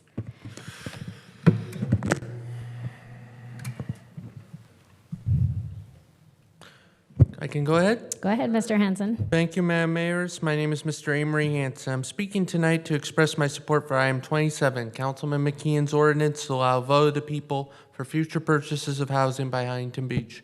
This ordinance will allow we, the people, to be involved in significant real estate investments. I am pleased to see a correct ordinance has been presented for consideration. Once again, I urge a yes vote on item 27. Thank you. Thank you. We will now close the public hearing. And I do have a motion and a second.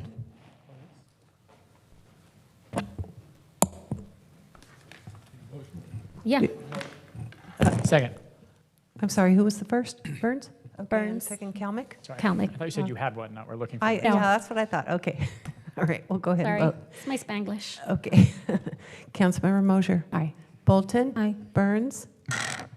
Vandermark? Yes. Strickland? Aye. McKeon? Yes. Kalmick? Aye. Item passes 7-0. And I'd like to read for the record the title of Ordinance 4310, an ordinance of the City Council of the City of Huntington Beach, amending Chapter 212I Industrial Districts of the Huntington Beach Zoning and Subdivision Ordinance, zoning text amendment number 23-002. Thank you. Thank you. Moving on to item 26. Staff, please introduce your report.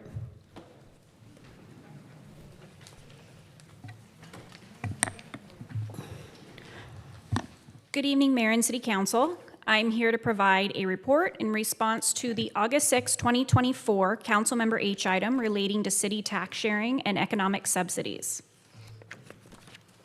On August 6, 2024, Councilmember McKeon submitted a councilmember item directing the city manager and finance director to work together and report back to council with a written report and oral presentation on questions regarding city tax sharing. More specifically, the August 6, 2024 Councilmember H item requested information relating to the following topics: business subsidies and tax sharing, the COVID rent abatement program, Huntington Beach car dealership subsidies and tax sharing, property taxes related to the Breakwater and Elon properties, and other examples of city tax sharing, including city-sponsored events, MOUs, and specific events. The first question contained two parts, the first relating to tax sharing incentives for Amazon, the second relating to tax sharing agreements with the city. More specifically, how much tax revenue is foregone by the city as a result of economic development subsidies, and how much tax revenue has been received. In addressing the first part, no incentives or subsidies were provided to Amazon. In addressing the second part, the city has provided economic subsidies in the form of tax sharing agreements. An economic development subsidy per state law AB 562 is defined as an expenditure of public funds or loss of public revenue of $100,000 or more for economic development purposes. Prior to approving an economic development subsidy, a local agency must prepare and disclose details of the subsidy publicly. This information is available and can be found on the city's website. Since 2018, the city has provided approximately $5.9 million under 4 sales tax sharing agreements. Combined sales tax to the city over the years as a result of these tax sharing agreements is estimated to be over $30 million. Per Revenue and Taxation Code Section 7056, sales tax data must remain confidential. Therefore, the information provided here is based on publicly accessible data from the city's annual comprehensive financial reports. Shown here are the referenced forced tax sharing agreements. I will first be going through the non-car dealership agreements, and then later in the presentation, I'll cover the car dealership agreements.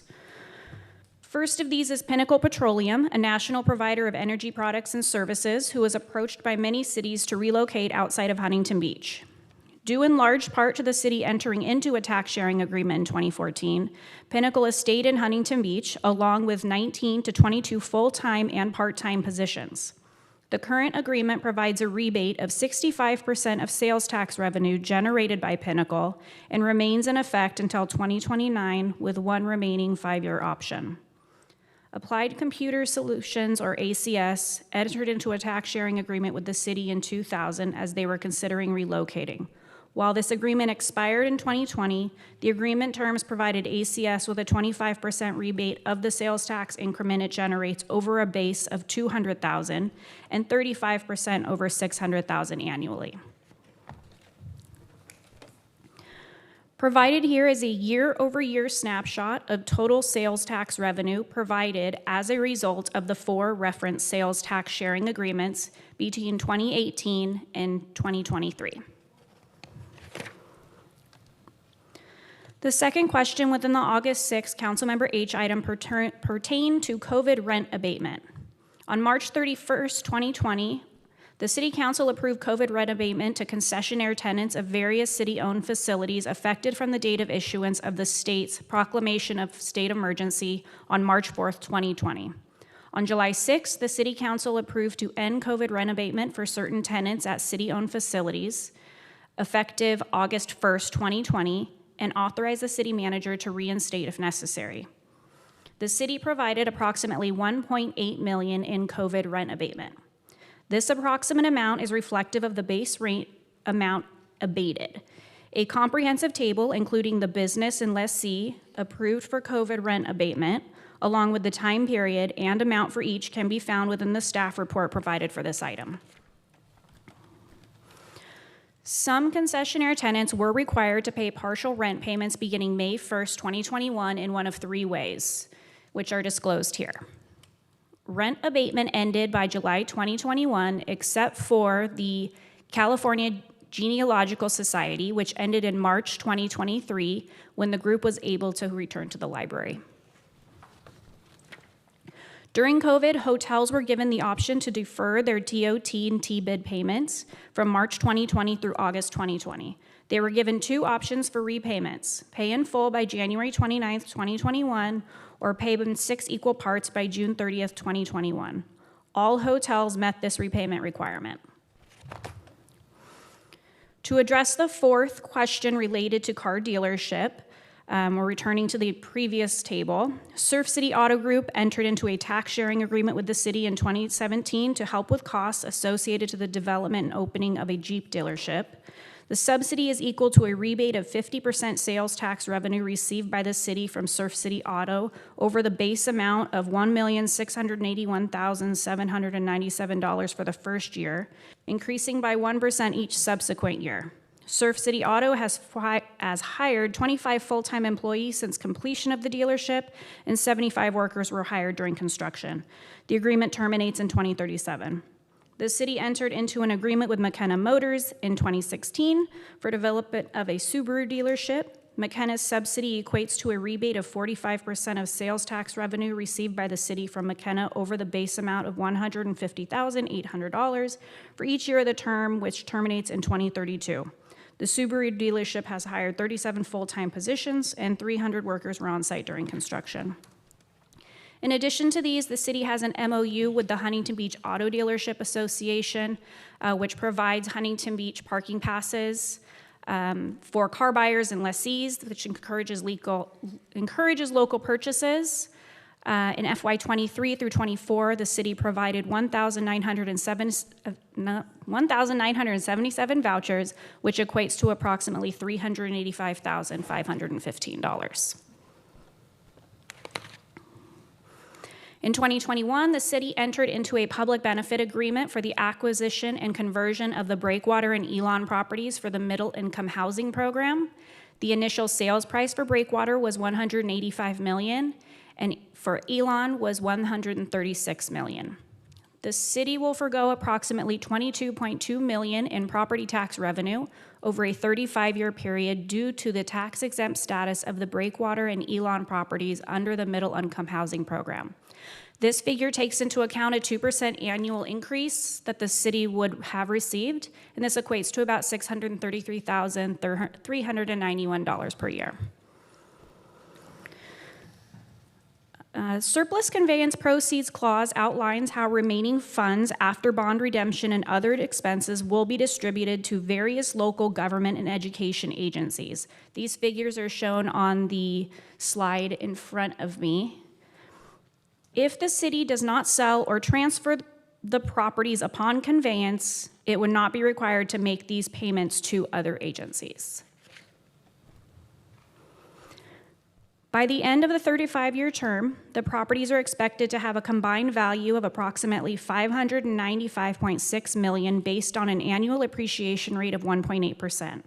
The breakdown of the approximate value for the two properties are shown.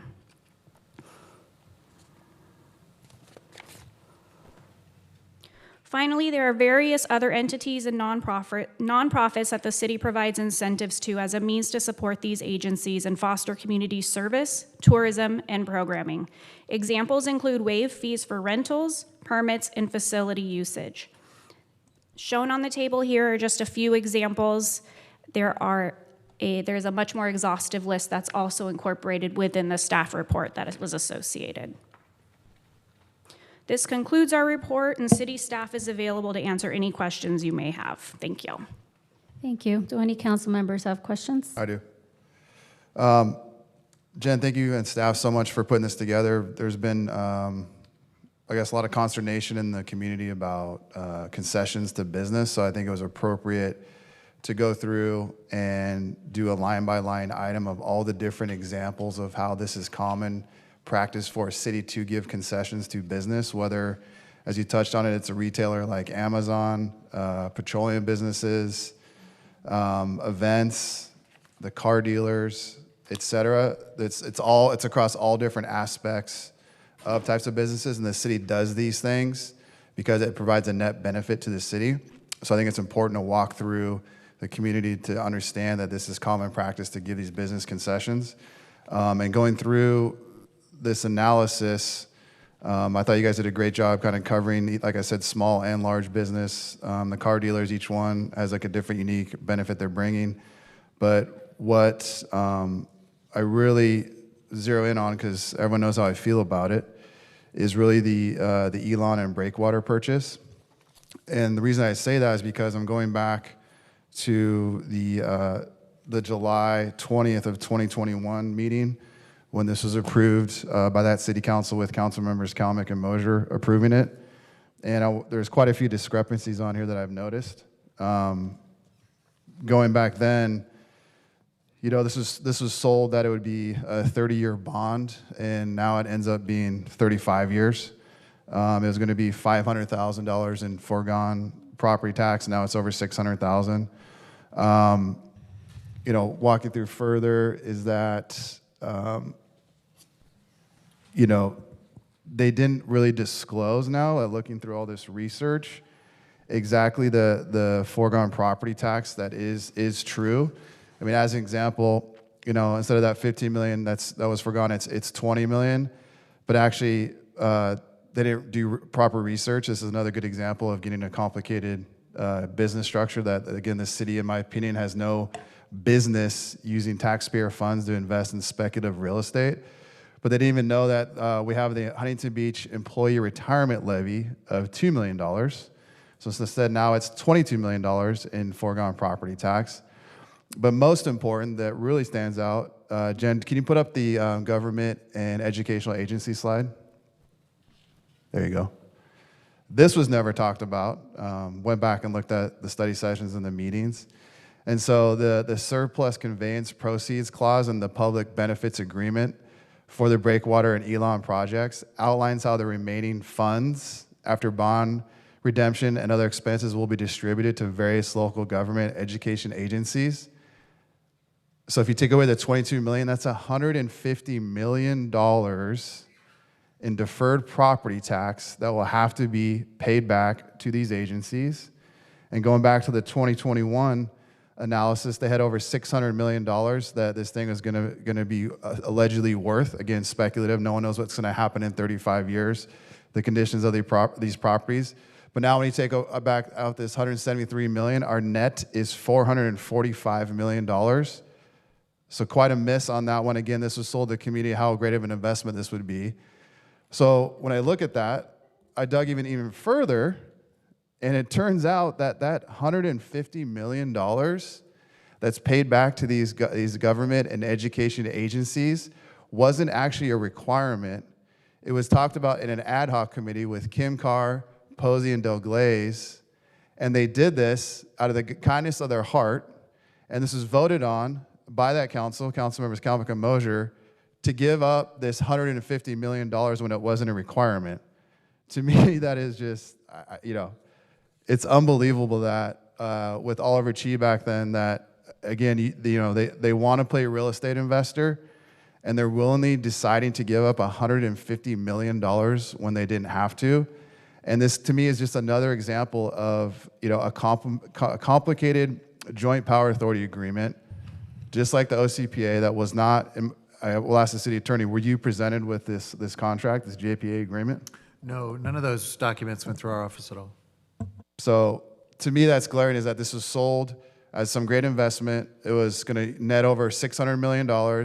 Now it's you know, $445 million.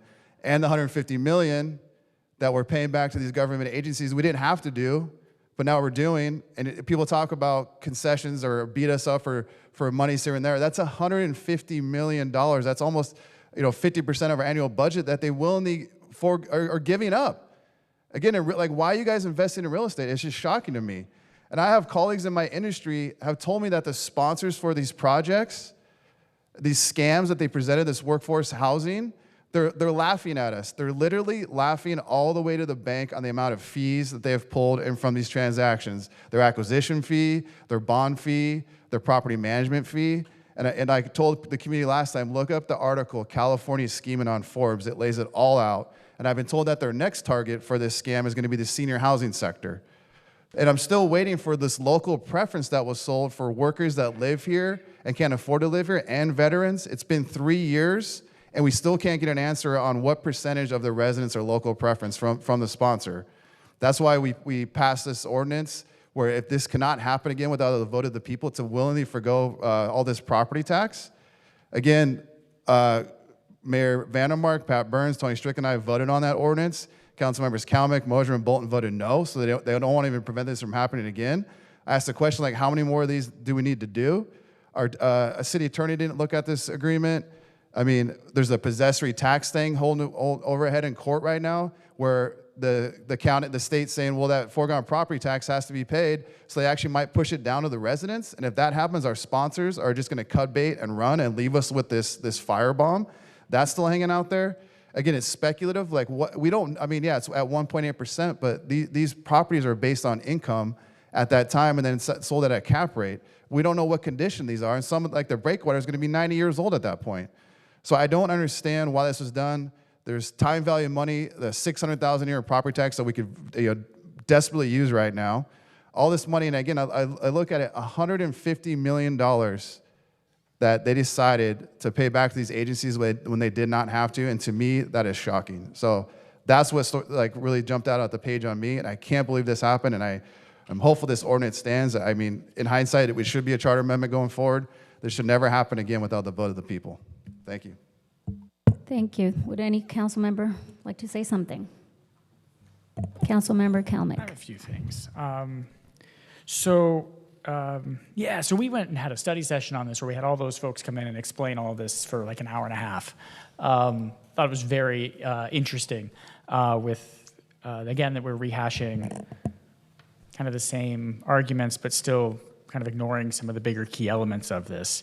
We'll take, for example, that we left $150 million in taxes that we would give to the county and our school districts and our sanitation district on the table, that we wouldn't just keep those dollars for ourselves. Is that, I think, what you're saying, is that you'd rather us strip the school districts of millions of dollars and keep that for ourselves as part of this deal? Because seemingly that's what you're implying, that we left that on the table. My understanding was in order to have the county and all the school districts not oppose the deal was that you give them their share of their property taxes back at the end of this.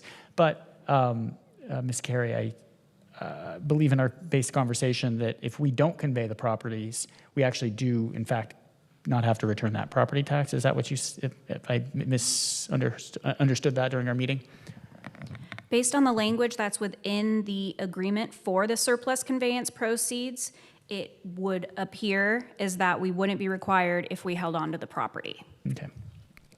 So I want to be very clear that at the end of this deal, unlike if a housing nonprofit had purchased these properties where we would get nothing because of the welfare exemption, we will receive a asset worth several $100 million for a deferred property tax of, let's say, $2.31 million over 35 years. And I believe that number is actually lower. I don't know if somebody's up on this that can talk about it, but my understanding is that when we had to go to a 35-year bond versus a 30-year bond because that's when we went to issuance, but that we're actually paying it down more quickly because of some sort of math.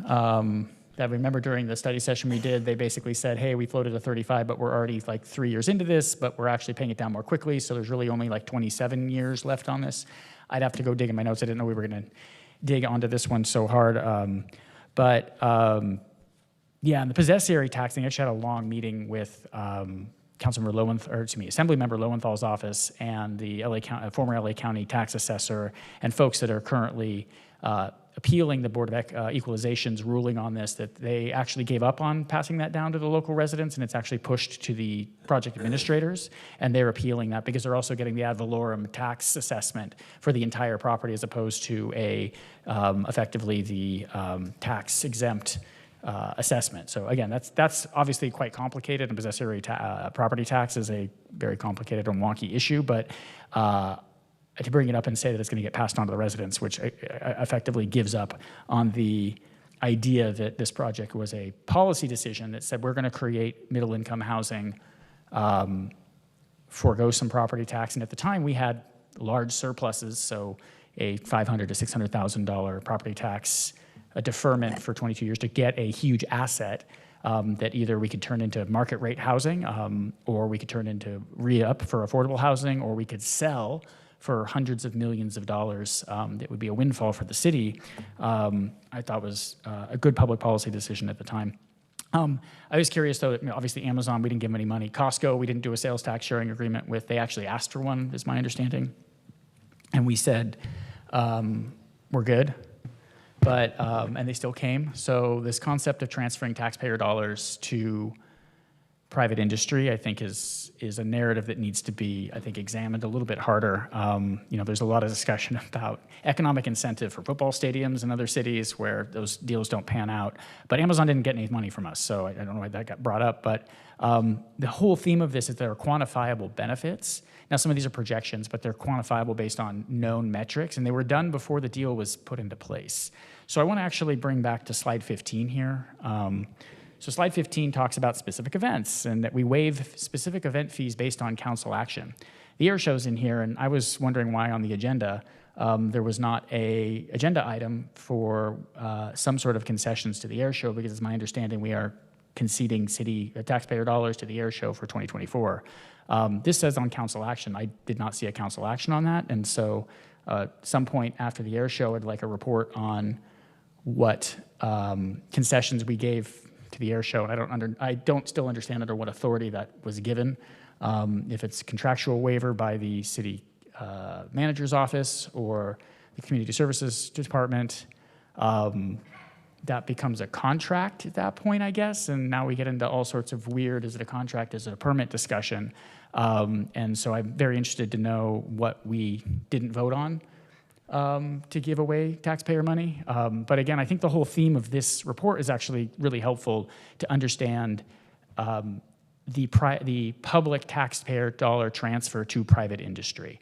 And that in some cases there's economic development, but I think in the sales tax sharing agreements, there is quantifiable data. You are getting a percentage of something that you would not get potentially not get otherwise. And I am somewhat hesitant on sales tax agreements, and that's a case-by-case difference for us.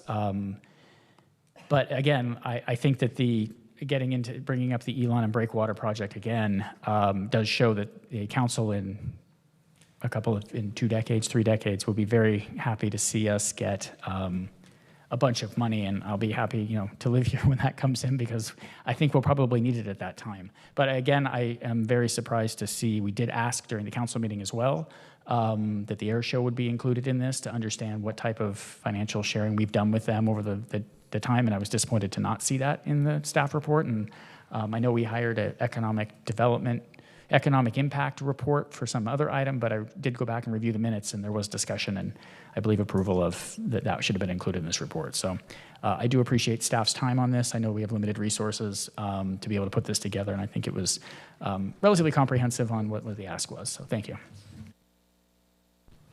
Go ahead. I was reading some reports, and maybe Councilman McKeon brought it up. Claude Parrish, our assessor, is in the media regarding some of these projects and talking about upfront assessments. Maybe the city attorney, did you read anything like that? I thought I read something in the local papers about Claude Parrish going forward on assessing these kinds of projects. I mean, I know that he sent tax bills out to the administrators, but he's the only, a bunch of the other assessors in the state of California are like, what are you doing? And the BOE presented an opinion that is now going to be litigated for some time now. So is that our Orange County assessor against the Board of Equalization then? No, my understanding, again, gets into real wonky stuff. My understanding is that the other tax assessors in other counties, which is an elected position too, by the way. I do want to know that. No, I understand. That they're all waiting because Claude has sent tax bills to these administrative organizations, whereas the LA County one, I believe, is also contemplating that. But what's the recourse? Because fact of the matter is, Claude Parrish is the Orange County assessor. Correct. So what the recourse is that there are the organizations they are appealing both at the regular property tax assessment appeals process, where you go down and you've got 3 people, and if they reassess your house wrong, same group of people. So do you know where that is right now? I think the hearing is coming up. It's in November at some point, and then they're also pursuing the Board of Equalization appeals process, and then likely end up in court. All right. Anyone else? Okay, I'd like to make a motion. Go ahead. Thank you. My concern, first of all, thank you to staff for providing this information. It's always good to have more information and more transparency. Along those lines, though, Councilmember McKeon had mentioned that it was nice to have a line-by-line explanation of various things with regards to concessions. And I think what's important is that we don't have that for the air show here. And I know we're hoping to get more information with regards to that, but I think that we get a limited view of the fiscal impact with specific events specifically. The waivers often cover specific fees like permit fees, parking revenue offsets, but do not account for the full cost of city services provided for the event. And when we're talking about other concessions, it's really kind of more cut and dry, but with specific events, it's not. So other city services include police and fire services for public safety, public works for traffic control, infrastructure support, things like bathroom cleaning, waste management or cleanup services, and these costs can be significant, especially for large events, and they may not always be fully disclosed or discussed in public documents. When we've done subsidies before, we've just talked about those specific things, but not really looked at more of the soft costs and the indirect costs and subsidies. So I'm hoping that we're able to see more of those indirect subsidies that may not be reflected in initial waiver decisions, making it, because it makes it more difficult to gauge the total financial commitment from the city. I am curious, and I hope we're able to see, again, after the air show is done, more of a specific item-by-item explanation and calculation of all of the indirect and direct costs to the city. Because without of that detailed breakdown, I think that we're not able to see the real impact and the actual financial burden to the city or on the city to really be able to balance out the difference between the economic benefits versus the cost to city taxpayers. And I think it's very important that we really work to try to find more transparency, look at both the indirect and direct costs, really just to get a clearer picture, again, on the actual burden on the city services and taxpayer funds. Thank you. I just have one question for the staff. Go ahead.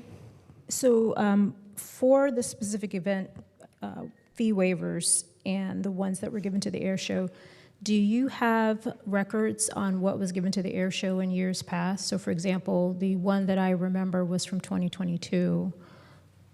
I believe it was 2022, and the request was for a parking offset that amounted to about $110,000.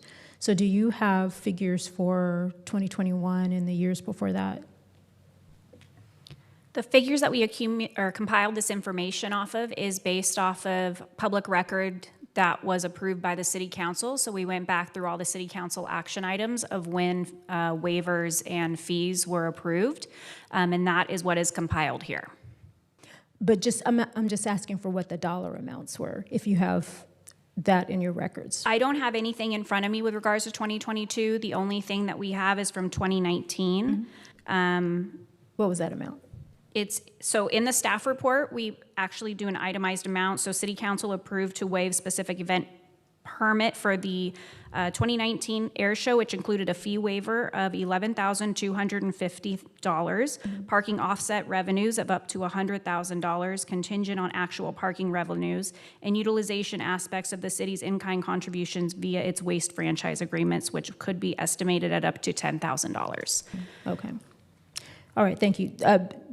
My point is only that sounds like that's in line with my recollection from the request from 2022, which was 110, 120, give or take. Thank you. Anyone else? Okay, I'd like to make a motion to receive and file.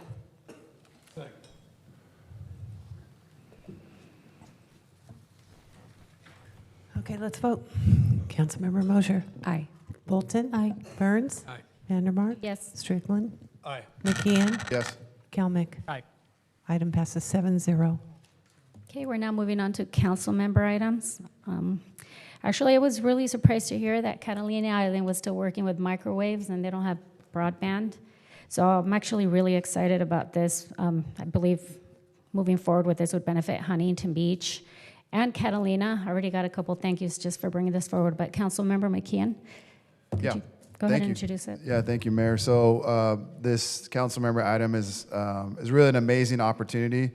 We met with the Digital Equity Foundation about the possibility of embarking on a partnership to bring additional broadband infrastructure to the city of Huntington Beach with connectivity and bandwidth to Catalina Island, which is currently only served, as the mayor mentioned, by microwave backhaul services that are insufficient to support the broadband and mobile network ability and quality required to enable the telehealth, distance learning, remote work, and of course, entertainment services.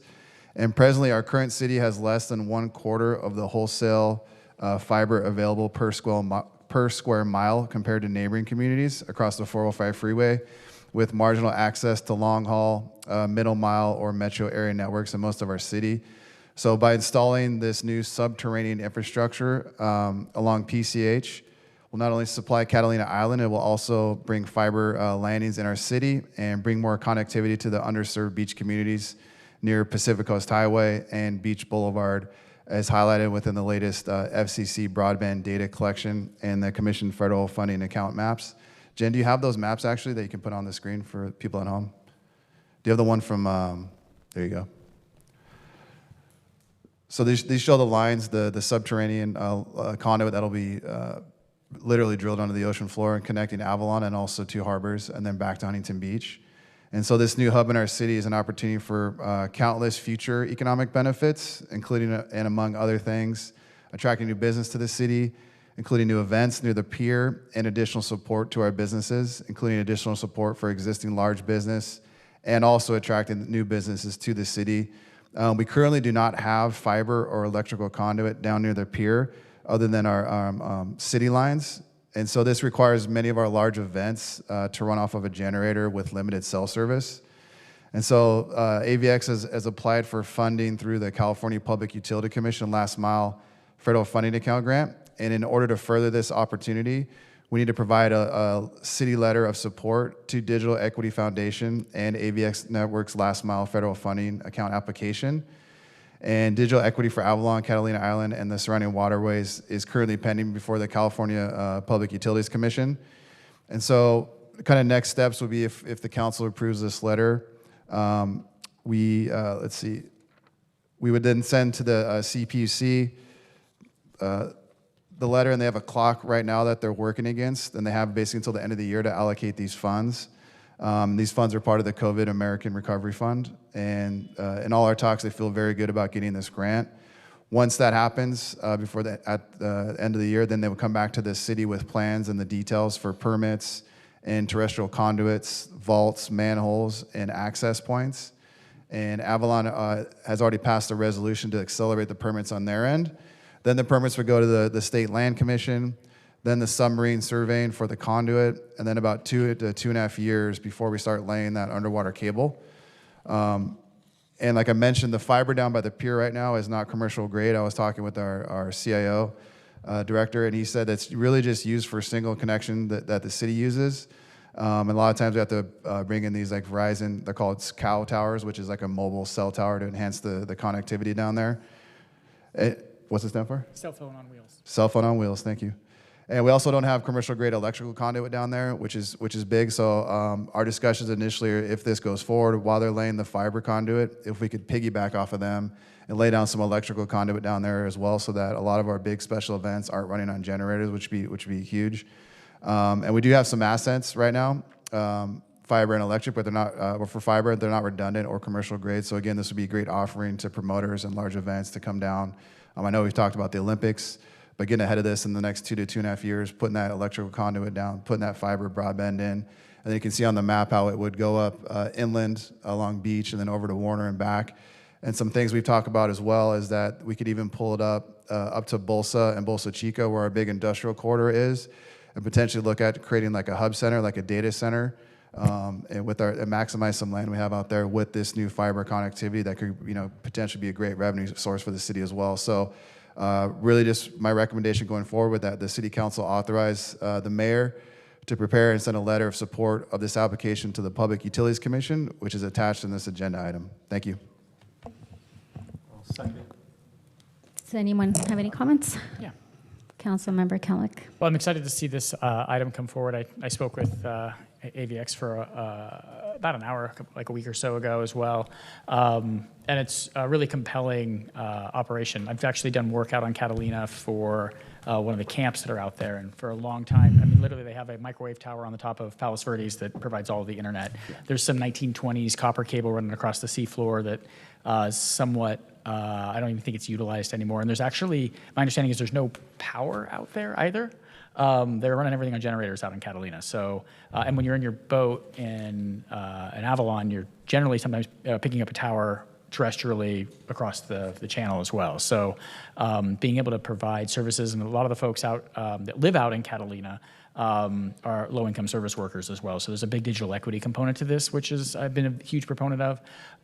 The landing points, I think, are also quite interesting using existing pipeline that unfortunately from an oil spill potentially, that were abandoned. And so not having to rip up the shore to come on shore to be able to use existing pipeline up and under and to get vaults. It's interesting, most of the like trans-Pacific fiber corridors, undersea cables actually just kind of show up in like what looks like a boat shed, kind of security through obscurity. You don't really know that carries all of the data across the Pacific Ocean to Japan and Hawaii and all that. So this would be, I think, a wonderful fiber loop.